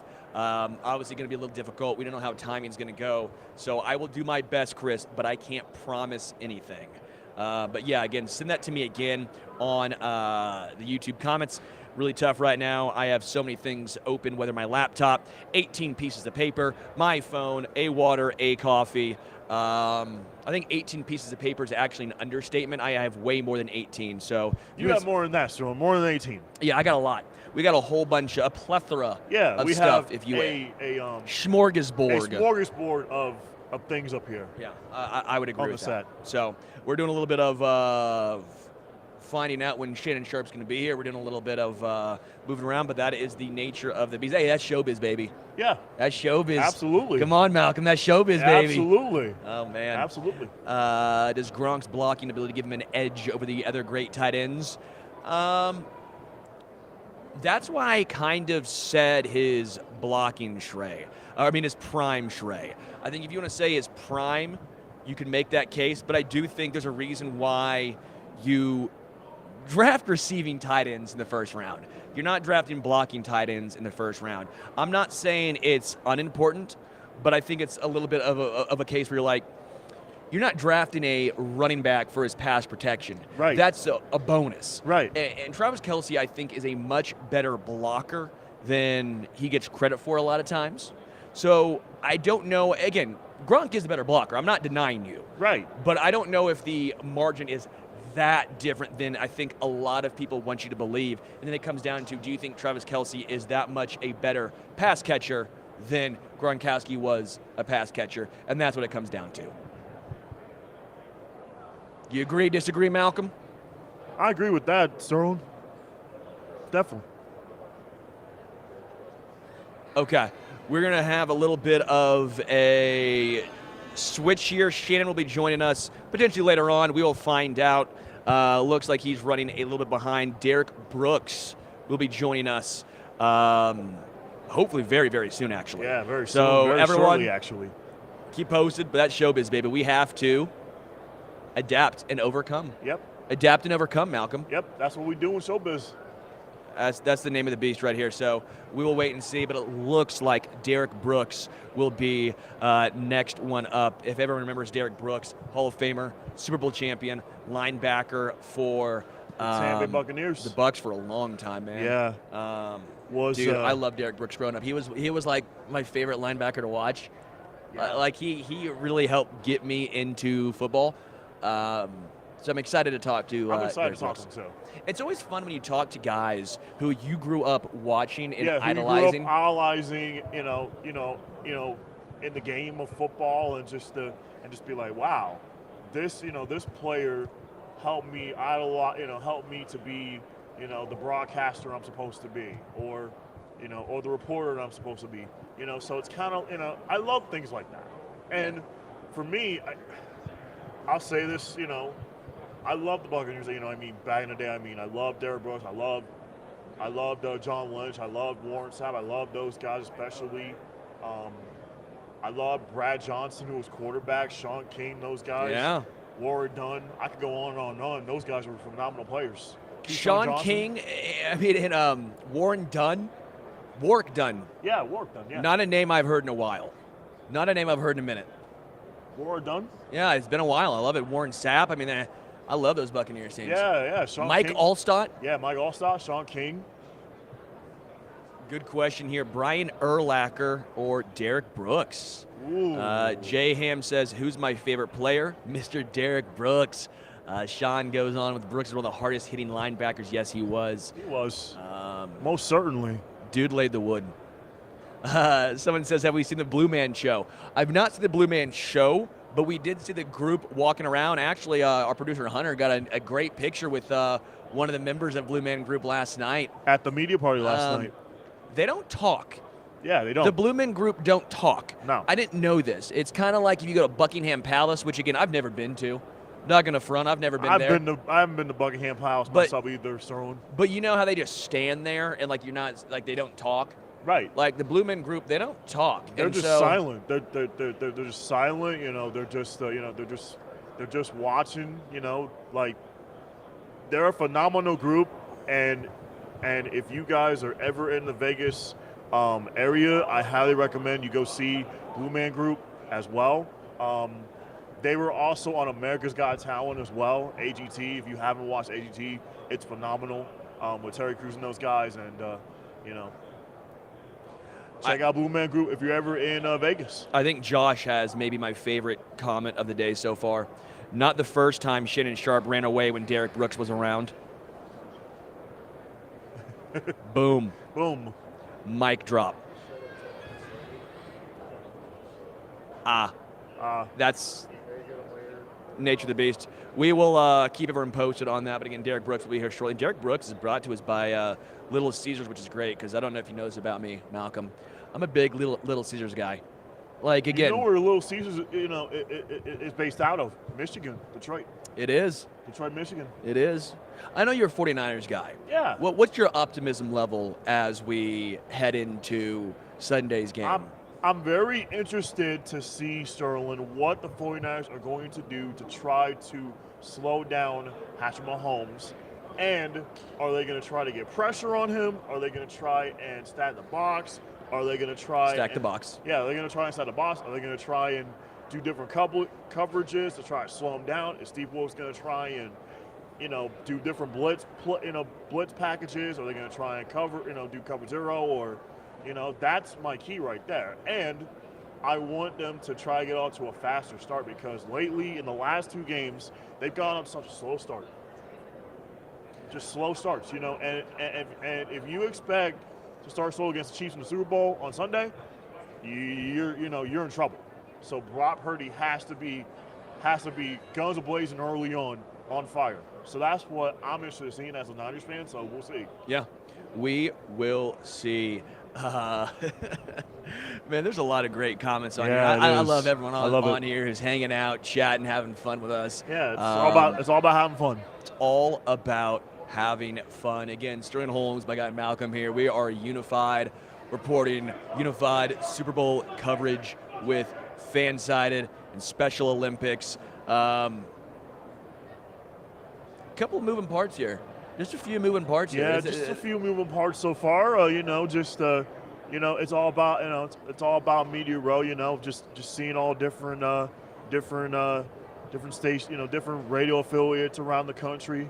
Just passing by. So it's all about the fun and the experience of doing this. It's my second year. And I did it last year in Arizona. It was a lot of fun, but this one tops it better than Arizona because Arizona last year was very, very tight, very, very tight squeeze, everything was all tight, The setup wasn't like this where you have more space, you have more real estate to do whatever, and I like the setup. So I'm very interested to see what happens in New Orleans next year, as we get to Super Bowl 59 in New Orleans next year. Yeah. Some more comments here. Sterling, is Kyle Shanahan known for having an answer to the blitz, and how well do you expect them to adjust? I think pretty well, man. Christian McCaffrey can absolutely do it all. Kyle Juszczyk is the best fullback in football, man. Kyle Juszczyk is the best best fullback in football. Hands down. They can use him as a pseudo tight end. He's very versatile as well. I mean, again, I think when you talk about the 49ers offense, versatility is one of the first things that comes to mind. Yeah. Now, Chiefs defense, versatility is the first thing that comes to mind for me. Yeah. So it's going to be a matchup of who can get the edge. But as far as how can Shanahan adjust to what Spagnuolo is going to bring, I do think Shanahan's capable of it. Now, Brock Purdy is obviously young. He's, I guess you'd probably still say, relatively inexperienced, right? He's not seen everything yet in the NFL. He hasn't seen a lot of different blitz packages that Spags will throw at him. I'm sure that Brock Purdy's going to make the adjustment. Now, my question would be, for Purdy is, you got to be able to make that adjustment, not just in the first half, but for the whole entire 60 minutes. You got to be able to adjust whatever Spags is throwing at him. Yeah. So you got to be able to just, like I said before, if you're the Niners, you got to start fast because the last 2 games you started so slow to a point where you have to catch up. And in the Super Bowl, if you fall behind to the Chiefs, you're in trouble. You are in trouble. I will say, though, again, going back to that a little bit more, George Kittle, again, great blocker. They will use other tight ends to stay in and help as blockers. They will be more prepared to pick up what the Chiefs can send than any other team the Chiefs have played this year. Right. While the traditional offensive line of the 49ers is not great, and they've had their struggles, Trent Williams is obviously an absolute stud. Right. But they have the guys outside of the offensive line that have the ability to pick up what will be getting sent. I want to see if the Niners will utilize Deebo Samuel. Will they have some trick plays up their sleeve? Will they try to get Jawan Jennings involved as well? Do some kind of like jet sweeps or something. Just try to throw the defense of the Chiefs off a little bit. Do some kind of trick plays just to try to get the Chiefs defense on their heels a little bit. So that's what I want to see on Sunday with the Niners. Try to do some kind of trick play where you get the Chiefs defense on their heels a little bit. Yeah. I think Deebo Samuel out of the backfield running the football is what makes me more nervous. I don't honestly, and again, maybe I'm the minority here, I don't think that Christian McCaffrey on the ground is going to be a huge X factor. I think the Chiefs can take that away. I know the Chiefs have traditionally not ranked very well in run defense this year, but you saw what they did against Miami, a similar style of run offense. You saw what they did against the Ravens. Now, again, I know they got ran all over by Denver. at times by the Raiders, right? But end of the day, I think they have the ability to take away your best attribute. And I think McCaffrey on the ground running the football might be what they do best. Now, you will not be able to stop him through the air. Right. And that's my concern is, will the linebackers, Willie Gay Jr., I assume he's going to play. Neck injury was questionable a couple weeks ago. Should be good to go in this one. Leo Chenal, not known for his pass coverage. Exactly.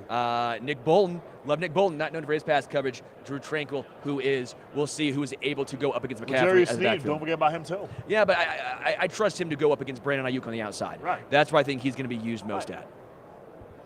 So Sterling, does this Chiefs team remind you kind of similar to what the Belichick teams that he had with the Pats? Do the Chiefs kind of remind you of that Bill Belichick kind of led Patriot teams that were successful winning those championships? I think this year more than any other year, I would agree with that, because when you look at it, this has been a defensive first team. Yeah. This has been a team where receivers haven't always been great. Right.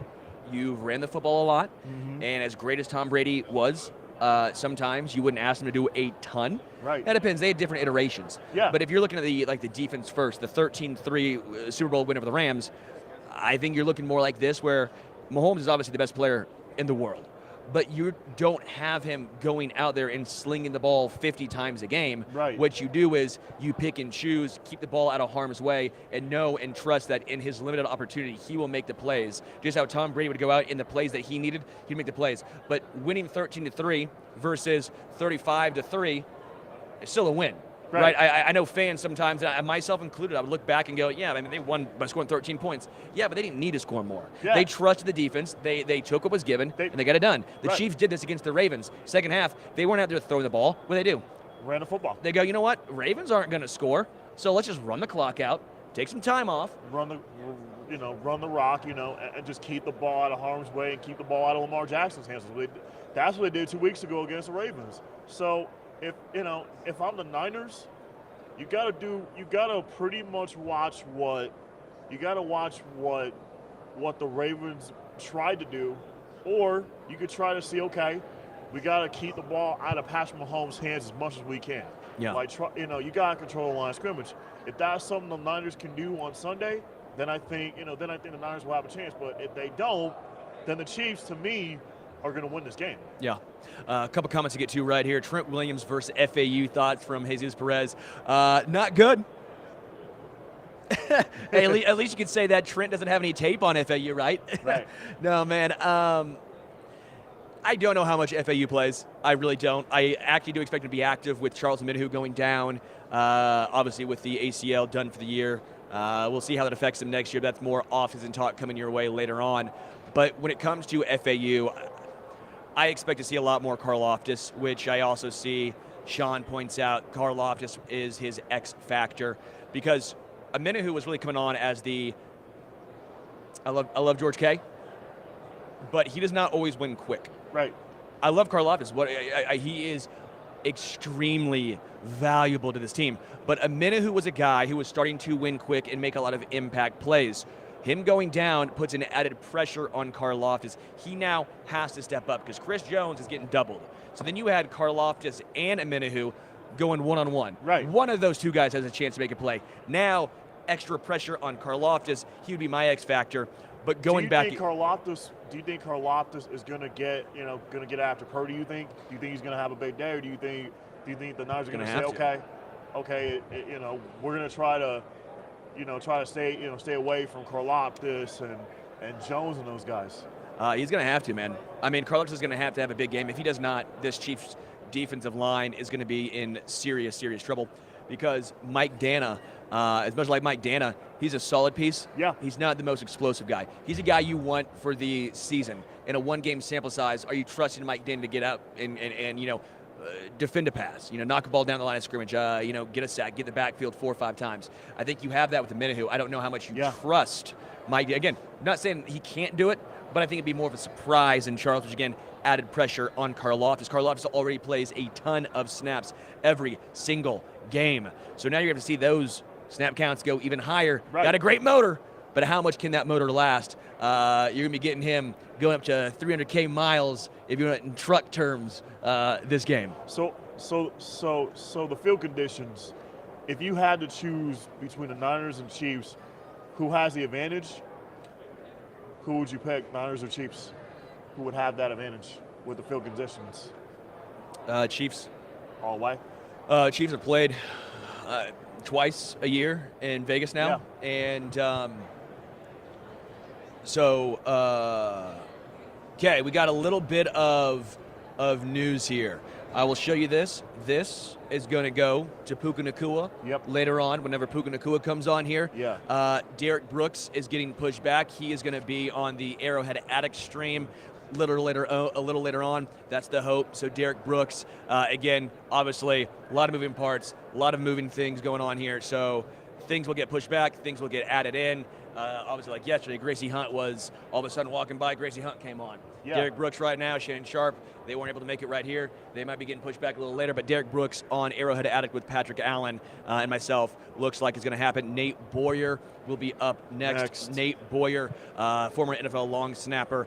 Really cool story, man. He was a United States Army Green Beret, served 6 years overseas in Iraq and Afghanistan. He has a really cool story, so we'll be talking with Nate Boyer hopefully pretty soon. He was also a Texas, University of Texas walk-on, which is amazing. Had no football experience whatsoever. Eventually became a starter, but then only made 1 tackle in 3 preseason games for the Seahawks. What a miraculous story. Can't wait to interview Nate Boyer. So looking forward to that. Yeah. In regards to what Shrey said, I think this is a phenomenal question. The 2015 Broncos allowed 340 points in 19 games. The 2023 Chiefs have allowed 335 points in 20 games. Should this Chiefs defense be remembered as an all-time great defense? Very, very good question. The only issue is there were a couple of better defenses this season. Yeah. Now, again, it might not seem that long ago, but in 8 years, I do think the game has evolved a little bit more. Now, this year, scoring was down league-wide. Yeah, it was. So I do think that has to be thrown into the equation. Now, again, I'm not talking dead ball era in baseball, right? But same point, right. I'm sitting here going, when you see what the Ravens did, you see what the Niners did, the Browns did defensively this year, they're all in the same category as Kansas City. So if you're saying the Chiefs are historically great, which again, I think in Chiefs history, this defense goes down as one of the best ones. I mean, obviously you go down with Willie Lanier, you go down with Bobby Bell, Derek Thomas, I get all that. But in regards to looking back in the bowels of history, I don't think you're going to look back and say this was historic. I think you'll say it's very good. It's very good, but not historic by any stretch of the imagination. And again, I get what you're saying there. Yeah. Because that 2015 Broncos defense is known as that. Right. I just don't think because of the other teams that were great this year defensively, this Chiefs team will get remembered the way it probably should. It should, but this year's Chiefs defense is is a good defense. You had phenomenal defenses all season long by the Ravens, the 49ers, the Browns you could put in there. I mean, just to answer that question, I mean, the 2015 Chiefs defense. That's a big hat right there. We can't get the camera on it. That's the big hat right there. I love the hat. That's incredible. It's incredible. They're amazing. We're doing the NFL experience, and so we got. Oh, thank you. We're doing the NFL experience, and so we got a booth over there, and so we're doing the purple, the white. We have red for Chiefs. Nice. We got incredible. All of them. So you can pick the color. Too, just like that. Yeah. Nice. And then the special patches. So we got new patches for the Super Bowl, and then the logo, and you can also make your own teams. And how's it fit around the dome? Is it pretty? No, it's perfect. So Perfect. there's two. We got like a small, medium, and then a medium, large. So you can definitely I'm small, medium. I got a small head. Head. Oh, this one's. Do you want to try it on? I'm good. I have a big head, so I'm sure that I'm sure. We'll get you one. Yeah. We got you. We want to be safe. Yeah. Better safe than sorry, Exactly. Exactly. Those are awesome. Where are they Those at are over awesome. there? So we got a booth at the NFL Experience. Okay. So we'll be there. We're in the like right next to the Nike and all that Awesome. kind of stuff. Awesome. Yeah. Thank you guys. Thank you Yeah, so of I'm course. glad you like it. No, it's awesome. I It's can't wait to awesome. show I it to can- my Save a piece. to my golf trips with that hat on, trying Yeah. to Yeah. really show them can't- up. I can't wait to wear that. I can't wait to wear that going back home in Florida. Exactly. Yeah. Exactly. Well, thank you guys. Of course. Yeah. Of course. See you around. We'll see you. We'll see Yeah. you there. That's cool. That's awesome. Big hat guy. I love big hats. She's just getting around, just getting inundated by everyone who's walking by and Yeah. seeing the big hats. Seeing it. Was it Brian Robinson that had the big hat originally? Was that the first guy that really had it? Yeah. I don't know, man. I love Jimmy who goes, "Don't mess with Sterling's hair." Thank you, Jimmy. Thanks. She knew right away when she's like, "You want to try it on?" I'm like, "I'm good." She's like, "You can tell." Yeah. You don't want to mess with the locks. We got a long day here, and got to keep it looking at least a little tight. You got a little professional with the locks there, Sterling. Definitely. Yeah. Chiefs again says Chiefs win. Travis Kelce proposed to Taylor Swift on the field. I don't know, man. That's bull. It's not been long enough. That's ballsy. That's not long enough. That's ballsy, but I don't think that's going to happen. Shrey goes, I'm a Broncos fan, so that's really all I have to cling on to. Hey, well, if you're a Broncos guy, first off, appreciate you listening here, man. Thank you so much. I guess then I gave you the answer you wanted, which was I would go back and say, no, that 2015 Broncos defense will be remembered more fondly and historic than this Chiefs defense. Again, I get what you're saying points-wise, but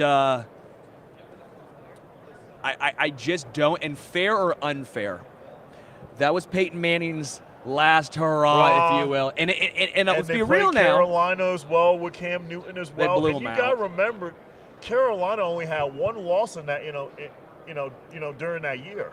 So, like we're saying, you had great defenses all season long, from the Ravens to the Browns to the Niners. I mean, this Chiefs defense is going to be a good defense, but they're not going to be considered the great all-time defenses, we're accustomed to seeing. And again, just Peyton Manning wasn't the same offensive Right. juggernaut, and so Right, they exactly. were defense. And this year, fair or not, when you have Patrick Mahomes as your quarterback in his prime, the defense will never get its fair due. Absolutely. It just won't. And the thing is, defensively, you don't see a lot of superstars, Yeah. or at least current big names. Maybe we look back and we'll Yeah. say, oh, L'Jarius Sneed, Hall of Famer. Trent McDuffie, Hall of Famer. Nick Bolton, whatever you want to say. But, we're not there yet. Yeah, we're not there yet. And so you have Chris Jones, but that's really the only superstar name, right? That's the only real, I think you can make the case, superstar. Do you see Chris Jones as a Hall of Famer eventually? Yes, Chris Jones, I think, is already there. I think Chris Jones, if he retired right now, he's a Hall of Famer. Would you say he's better than Derek Thomas was? Great question. No. No?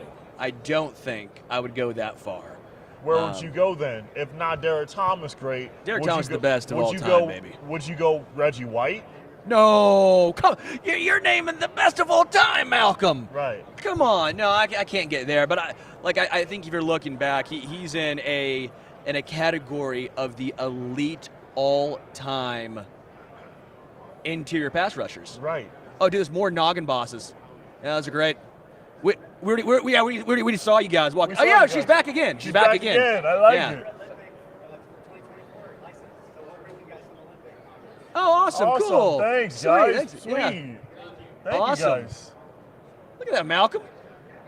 You gonna rock one of those? Oh, I'm gonna rock it, Sterling. Yeah, baby. We're Those gonna are rock cool. it together. How about that? Those are sweet. Those are sweet hats. We're gonna rock those. We are. Question here. Bucky Brooks and Daniel Jeremiah say pay Chris Jones no matter what, let Snead walk. Now, I think that is it's fair. I think it's tough, but let me lay this out for you. We all want both guys back.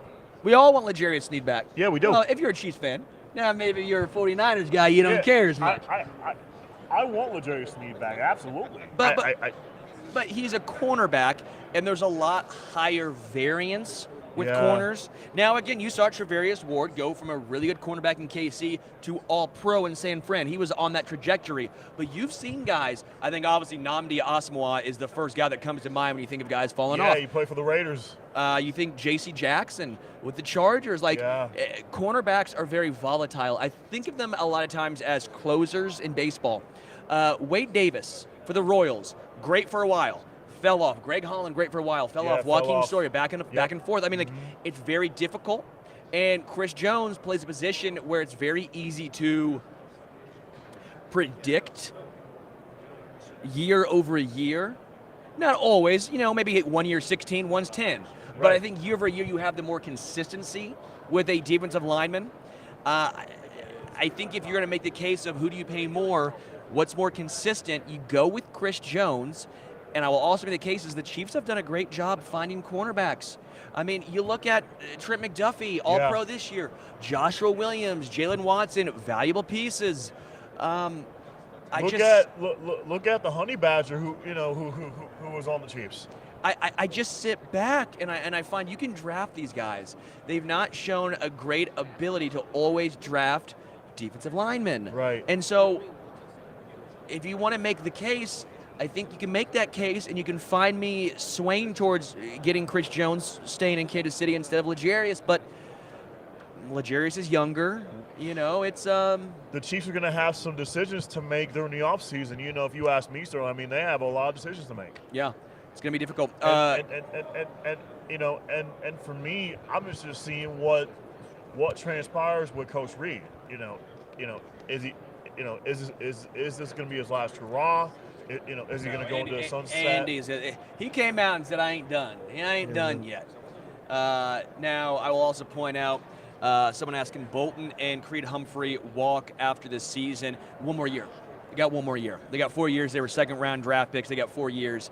If you mean after the Super Bowl and then that next season, yes. But after the Super Bowl, no. They got 1 more year left. Where do you see the Chiefs? What do you think the Chiefs need to do during the draft? Where do you think they need to improve in your mind? Wide receiver. Obvious answer, wide receiver. Other position besides wide receiver, or just wide receiver in general?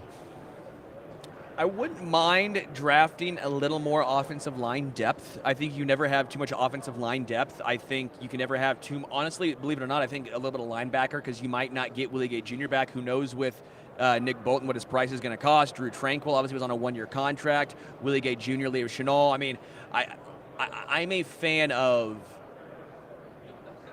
a 3rd rounder, 4th rounder, probably a 4th round linebacker. I think that's probably where I'd go. I think defensive tackle, still a spot they tried. They missed. Keandre Coburn in the 6th round this year. I think that was actually lauded as a great draft pick. Didn't plan out.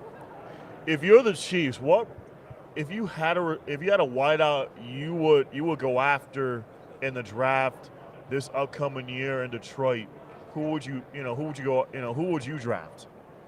What was that now? One more time. A wideout in the draft for the Chiefs. Oh, that's a tough one. That is a very good question. We're actually talking to a few of them today, so I'll see if I can sway them. We're talking later on with we got a couple of receivers. Where are they at? Brendan Rice, Jerry Rice's son. Yeah. See if I can sway him. Roma Dunze. See if I can sway him. Dalton Kincaid, I don't think I can sway him. He's already obviously with the Bills. But I'll see if I can sway him. I'll see if we can make sure we don't get any tampering charges. We're not trying to do any tampering. I'm just thinking along the lines of the NFL draft, in Detroit and everything. So it's like, I want your team to be successful drafting, because you guys could always use a top-notch wideout. Your defensive tackle could always be better. Yeah. You guys have tried, in the past drafting, but it hasn't worked out. But to me, the top position for the Chiefs they have to go after in the draft is absolutely wideout. Absolutely. It has to without be. a doubt. As far as the 49ers, obviously you're a Niners guy. What position do you think the Niners are going to be looking at this year? I mean, we could always improve on. I mean, Brock Purdy, he's developed so well. I would have to say we would need we need like defensive tackles. We could always use that. We could always use middle linebackers, those sort of things. We could always use cornerbacks. Just throwing those things out there because the Niners, we can always get better. We can always get better at every position. There's nothing wrong with improving on position wise. Yeah. See the chat right here. Sean Browning says Julio Jones. No, man. I'm sorry. Let me actually do a little look-see here. Where is Julio Jones? What he did this year? Again, I understand he joined late, joined the Eagles, had a couple of nice, decent games. I should say, had a couple of games with a few touchdowns. He also was with the Titans, also too. Don't forget. I think at this point, what's he at now? What is his age? I don't know why he's not telling me on Pro Football Reference. He's probably 34. What did he put up this year? Let me go down. 2023. He had a grand total of 74 yards. 74. Year before, he had 299. Year before that, he had 434. Year before that, he had 771. Now, I get it. He's only played in 9 games, 10 games, 11 games. What does that tell you? He's 34 now. Right. He's going to be 35. He's getting up there. He's getting up there for that, for that age, with wideouts. I wouldn't even. You wouldn't entertain the thought of going after him. Wouldn't entertain a thought. Again, a great career. He's a Hall of Famer. Julio Jones ain't moving the needle for me. I would like the Chiefs to go after a. What's interesting is I think before Rashee Rice took off, I was sitting here saying wide receiver is a much more important need. But I liken this to the rubber band effect. Yeah. The Chiefs spent so much draft capital defensively. Yeah. So much draft capital defensively. That's where they concentrated the most, though. And the defense is great, but you see the deficiencies now at wide receiver. Yeah. So my question is, don't put all your eggs in the wide receiver basket, because then what's going to happen? Rubber band. Yeah. Next thing you know, you're going to have deficiencies back on defense. It's a sprinkling. It's an act. This is the salary cap era. You will not be great at every single spot. Gotta draft.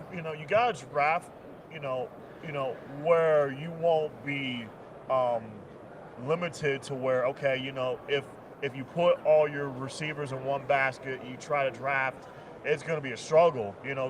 On the back end defensively, like you don't have all your defensive backs. If you try to just put your eggs in, like, okay, we got to draft a wide receiver, and then your defensive units will be low.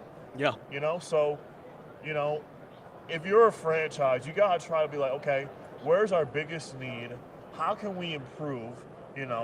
From the previous year when it comes to win total, and go from there. Yeah. And you also have to look at if you have enough salary cap to do that. If you're a team that doesn't, then you have to look elsewhere.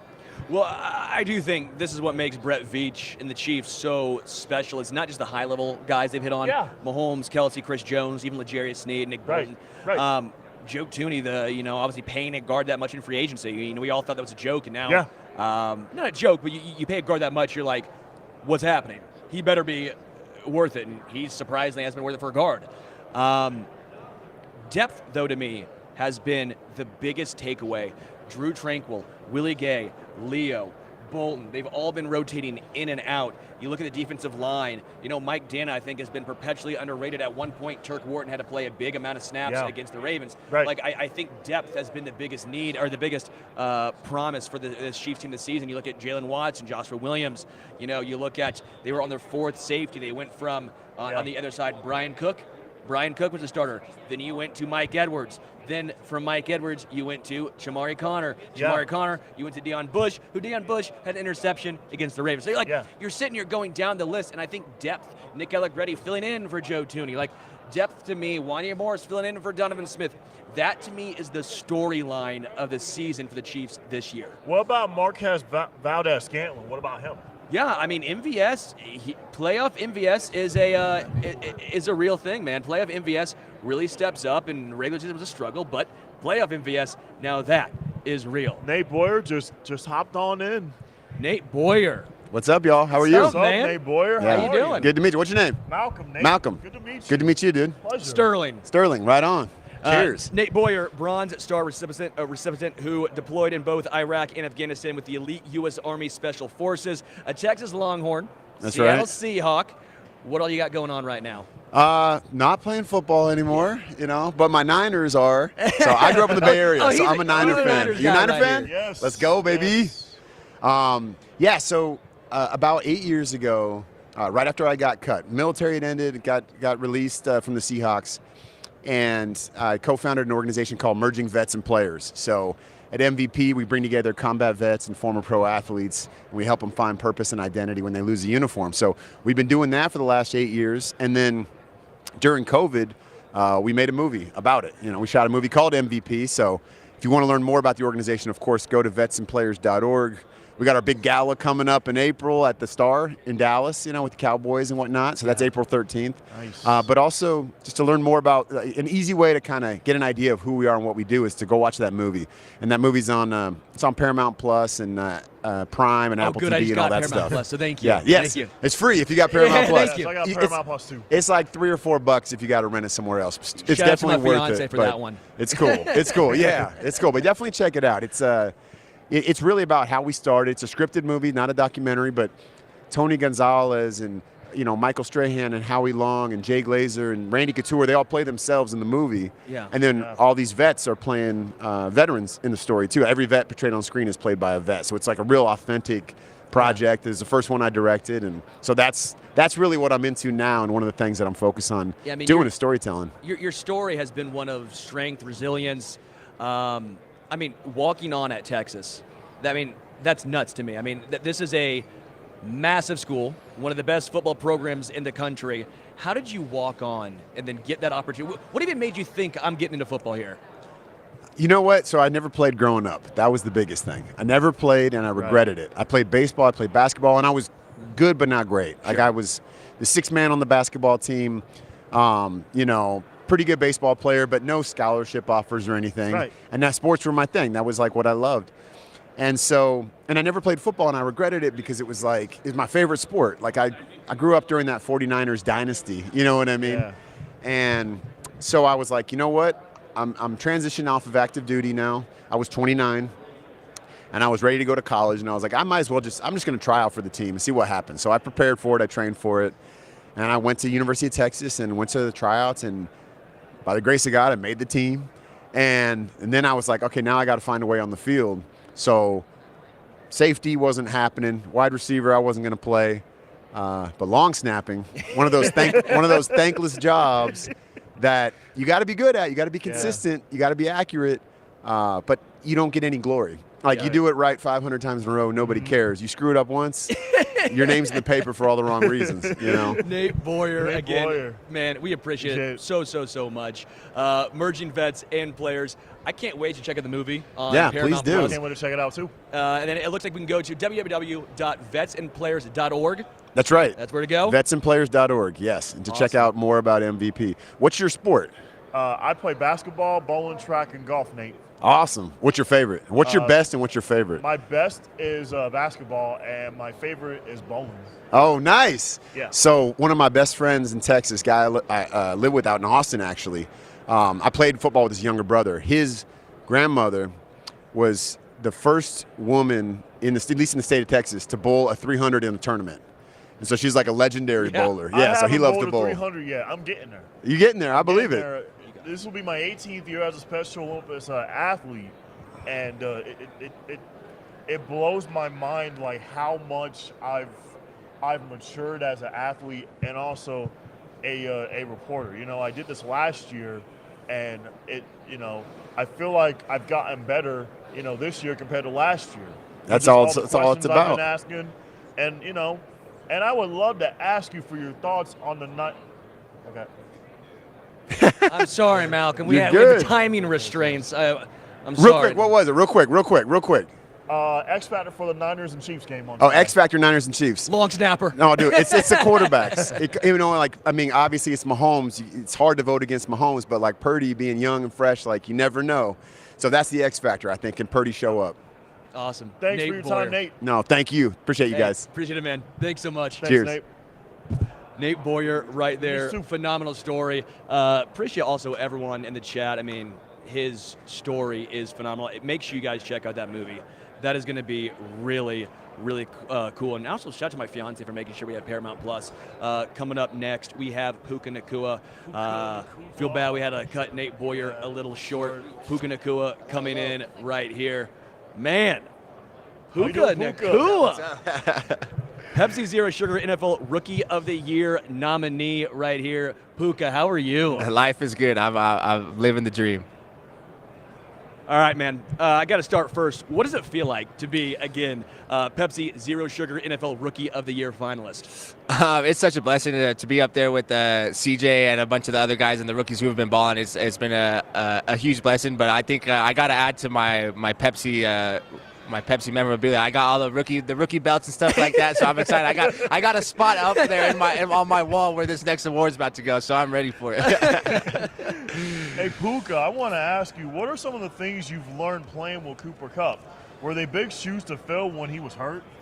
Definitely. I wouldn't know. I wouldn't say I was able to fill them exactly, but he's been the best. His ability to understand the defense and understand how wide receivers need to move in order to get open is unreal. And the knowledge that he has and is always willing to share makes playing the game of football and playing the position of wide receiver super fun.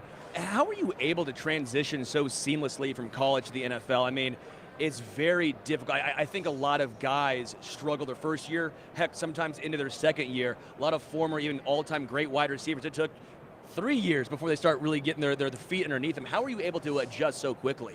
You hit it just before in the question with Cooper Kupp and Matthew and Coach McVay. That three-headed monster of just these absolute football geniuses has made my life so easy. And then Matthew Stafford, I think of the guy who spins the ball. I can't think of a guy who really spins the ball better than him, and he does it so well. And every time I drop a pass and we look at on the tape, it's like a perfect spiral. It hits me right in the middle of my chest, and it's not even any words. He just looks and I'm so sorry, Matthew. Like, I'll catch the ball, I promise. Like, please don't stop throwing the ball to me. When you get 100 and some targets, you're gonna drop one. Come on now. Well, who was the toughest defensive back you faced in your first year? Stephon Gilmore was a good one, and Jair Alexander. I used to be a Packers fan, so that one was one that I had like kind of marked up on my schedule. It was like, man, I can't wait till we went to play in Lambeau Field, and my first catch was actually against Jair Alexander. So, but a lot of the DBs, those two are the first two that come to my mind. Awesome. As far as the actual differences from college to the NFL, I think a lot of times in college, the whole thought process is defenses aren't necessarily trying to confuse you, right? Defenses are trying to, hey, we're trying to get in our spot, and we're going to try and shut you down. The NFL, it's like, Spagnuolo's a great example for the Chiefs, defensive corner. He tries to confuse you. What was that transition like in that aspect? It was very hard of like not really understanding where guys are moving, and then trying to understand like how does the route that I'm running, how do I beat the defense, because they're trying to like the guys they're giving all these dummy calls. They're like, hey, I got him, and then I snap and he's all the way on the other side of the field. I'm like, wait, what do you mean you had me? Where do I run my route now? I'm hesitating. Yeah, literally. Absolutely. So, but that's where I go back to guys like Matthew, especially Matthew. Like he does a great job of being able to give us the cues for us to know what's going on. And then he never misses either. So it helps. Where did you get the nickname Puka? Where did it come from? It came from my grandma. My grandma came from Western Samoa, and Puka means chubby and fat. So as a baby, when I was a preschool bodyguard, I was out there making sure that everybody was good when they got in. What makes you so hard to bring down? Because it's interesting. I mean, you're a big guy, obviously. Compared to me, you're a very big dude. But again, compared to some of the guys that are trying to bring you down, but yet you can't be brought down. The first guy never gets you. Like every game I watch of you, two dudes bounce off and you're still going. Is it leg strength? Is it just contact balance? Have you always had that? I would say I definitely I grew up in a physical household, so all my older brothers definitely put a lot of beating on me. So contact balance was something that I had to learn very early on, or I wasn't gonna last. But yeah, contact balance and then just speed. I think that if I have some momentum to hit somebody and you're going to try to hit me, I don't want to stop running because hopefully I can put a little hurting on you too. You played Pop Warner with Dana White's son. Do you have any memories of playing with him? Yeah, well, our team we were the best. Dana was our quarterback. I don't think we threw the ball twice, so we were out right and running the ball down everybody's throat. So our defense was loaded, and then Dana would always get the Peyton Manning clip of the slowest QB rollout touchdown. Like right. that was Dana. We'd go left, right, and we'd maybe throw a slant, and then right as we got to the goal line, and they were sending everybody to the house, we'd have Dana slipping out the back door for a touchdown. Who was the toughest defensive back you went up against this year? Between, can I give it to one of our own guys? I would say Trey Thomas. I think of our Killer Witherspoon of guys who I got to go and practice against all the time because they know all my moves. For 18 weeks they were like, okay, if I'm pressed, Puka's gonna go left, right, and I'm gonna stick him right here in the chest. Last question I got for you, Puka. What's the best advice Matthew Stafford has given you? One play at a time. I think that one play at a time because whether you catch a 70-yard touchdown or you drop a 2-yard slant, that next play is going to be just as big as that play before. So the ability to reset was something huge because confidence is a big part of the game. So one play at a time. Do you have a Mount Rushmore all-time wide receivers? I do. I don't know if this will get me in trouble, but I go Calvin Johnson, Julio Jones, Terrell Owens, and Randy Moss. Oh, that's a great one. I got big guys. Yeah, that's right. The modern guys and stuff that a lot of those guys are big receivers who can still kind of do it all. So that's what. That's my guys. Did you ever model your game after someone? Julio Jones is actually my favorite receiver to watch. Even though I was a Packers fan, Jordy Nelson and Devontae Adams, obviously they had great receivers, but Julio Jones being somebody that big and his ability to move like a smaller receiver and run every single route, that's my guy right there. Did you have a favorite player growing up? Aaron Rodgers. Everybody in my family wore number 12. So at some point, number 12, and I seen that guy when spinning it the way he does, and just his confidence when he walks out there on the field. I was like, I want to be like that guy. Was there ever a guy that when you got into the NFL, you were a little starstruck by? You're like, oh my gosh, I can't believe I'm playing either with or against this guy. I still think it's crazy that me and Aaron Donald on the same team. To be on the field and on the team and associate with one of the greatest, if not of all time in his position, one of the best football players to ever touch the field. It still doesn't hit me, but he's the man. It's crazy. 99, the GOAT, man. Again, we are here with Puka Nacua. Oh, Pepsi Zero Sugar NFL Rookie of the Year finalist, nominee right here. You got some for Puka here, Malcom? Yes. Oh, let's go. We got something for you, Puka. Oh, let's go. Yes, Sirski. Appreciate you. Let's go. And it's an XL, just my size. Look at that, Malcom. You even knew his size. Precision. It takes precision indeed. 100%. Puka, really do appreciate your time, man. Congratulations. Hopefully you get this. I hope you get Pepsi Zero Sugar NFL Rookie of the Year. Me too. Tell that to CJ if you ever see him. We'll let him know. We'll let him know for you. Thanks, Puka. Thank you. Thanks, man. Oh, man. That is awesome. That was what awesome. an incredible year. Thank you so much, Thanks so Puka. much. Thank you, man. What an incredible dude. Puka Nacua, that right there. Puka Nacua was amazing. It's all about, man. I mean, seriously, as a You're rookie, welcome. doing what he did is historic, man. I mean, great guy on the field, great guy off the field. If you look at the numbers that he put up this year, they are astounding. 105 receptions, 1,486 yards, 6 touchdowns. His game in the postseason, 181 yards. Incredible. Puka Nacua is historically good. One more time from Hunter. Maybe text me what you said because I can't read lips.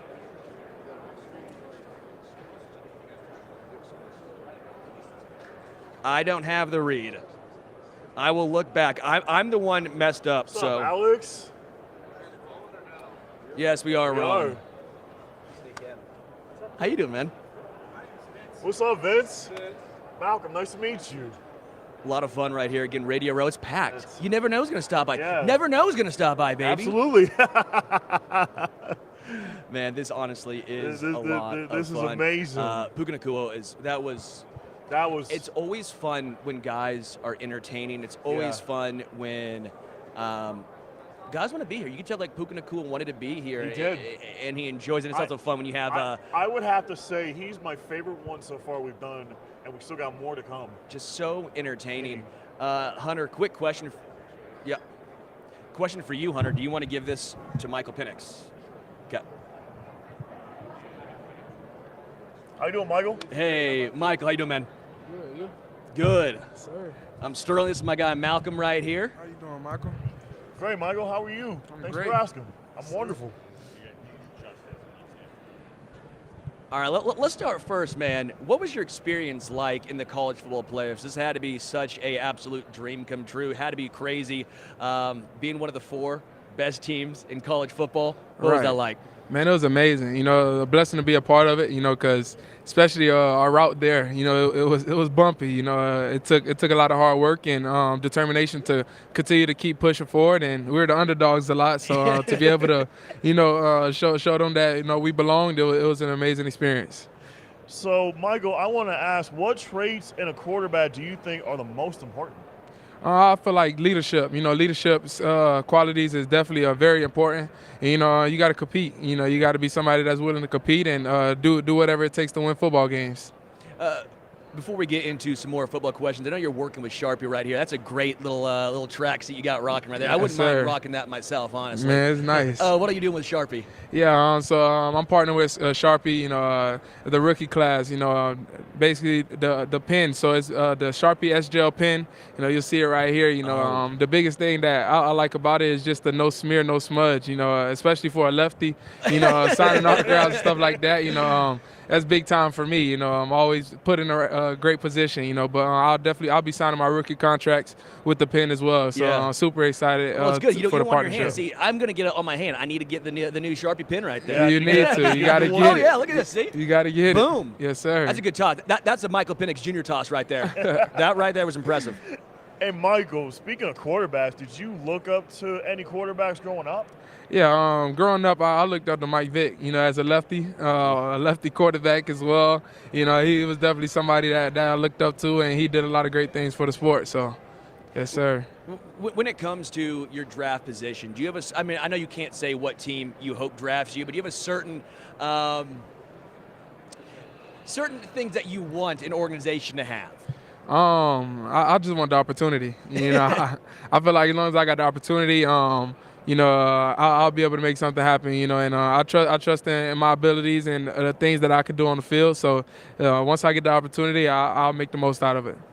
Your production exploded after transferring. What was the difference going from Indiana to Washington?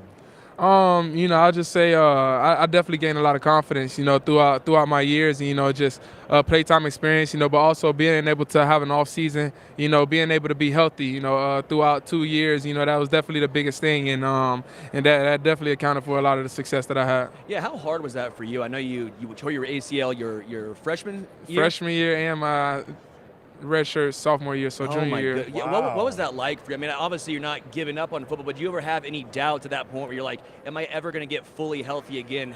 How do you learn to trust your knee ever again as well? Yeah, I'd say my faith, you know, just continue to keep my faith, you know, but it definitely did get hard at times. And, you know, I did have a lot of hard moments, you know, that I had to overcome, you know, but now I look back on it and I'm like, man, it was worth it. You know, I'm super blessed to be in the position I am in today, and I'm super excited for my future. What advice would you have, Michael, for a high school player when it comes to the NIL opportunities?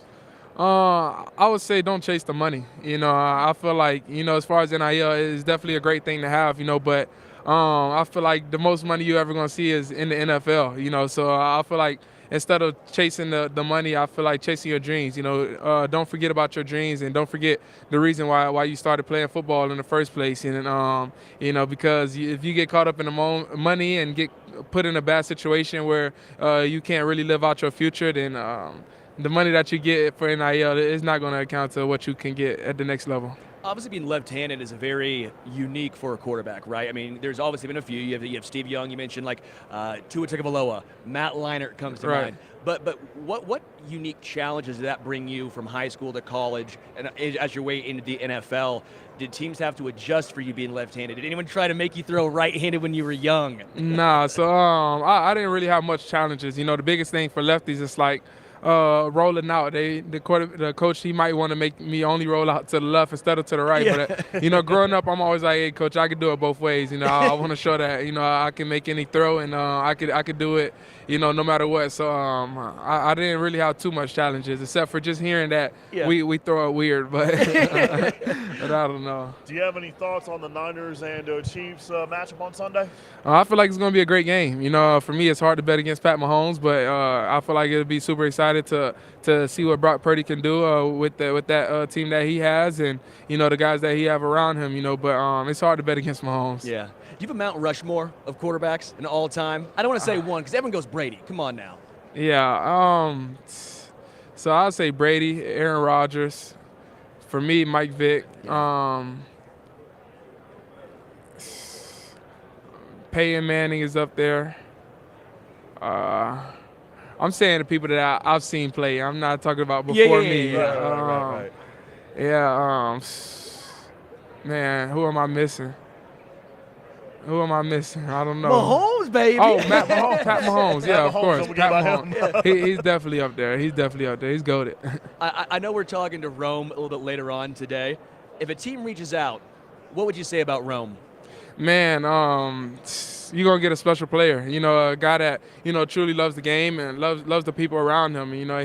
He's a very unselfish player, a player that's going to work extremely hard, each and every day, no matter what the competition level is, as far as practice, we're in workouts, you're going to get the same guy each and every day. And obviously his talents on the field, they speak for itself. What is your hope for the type of team that drafts you?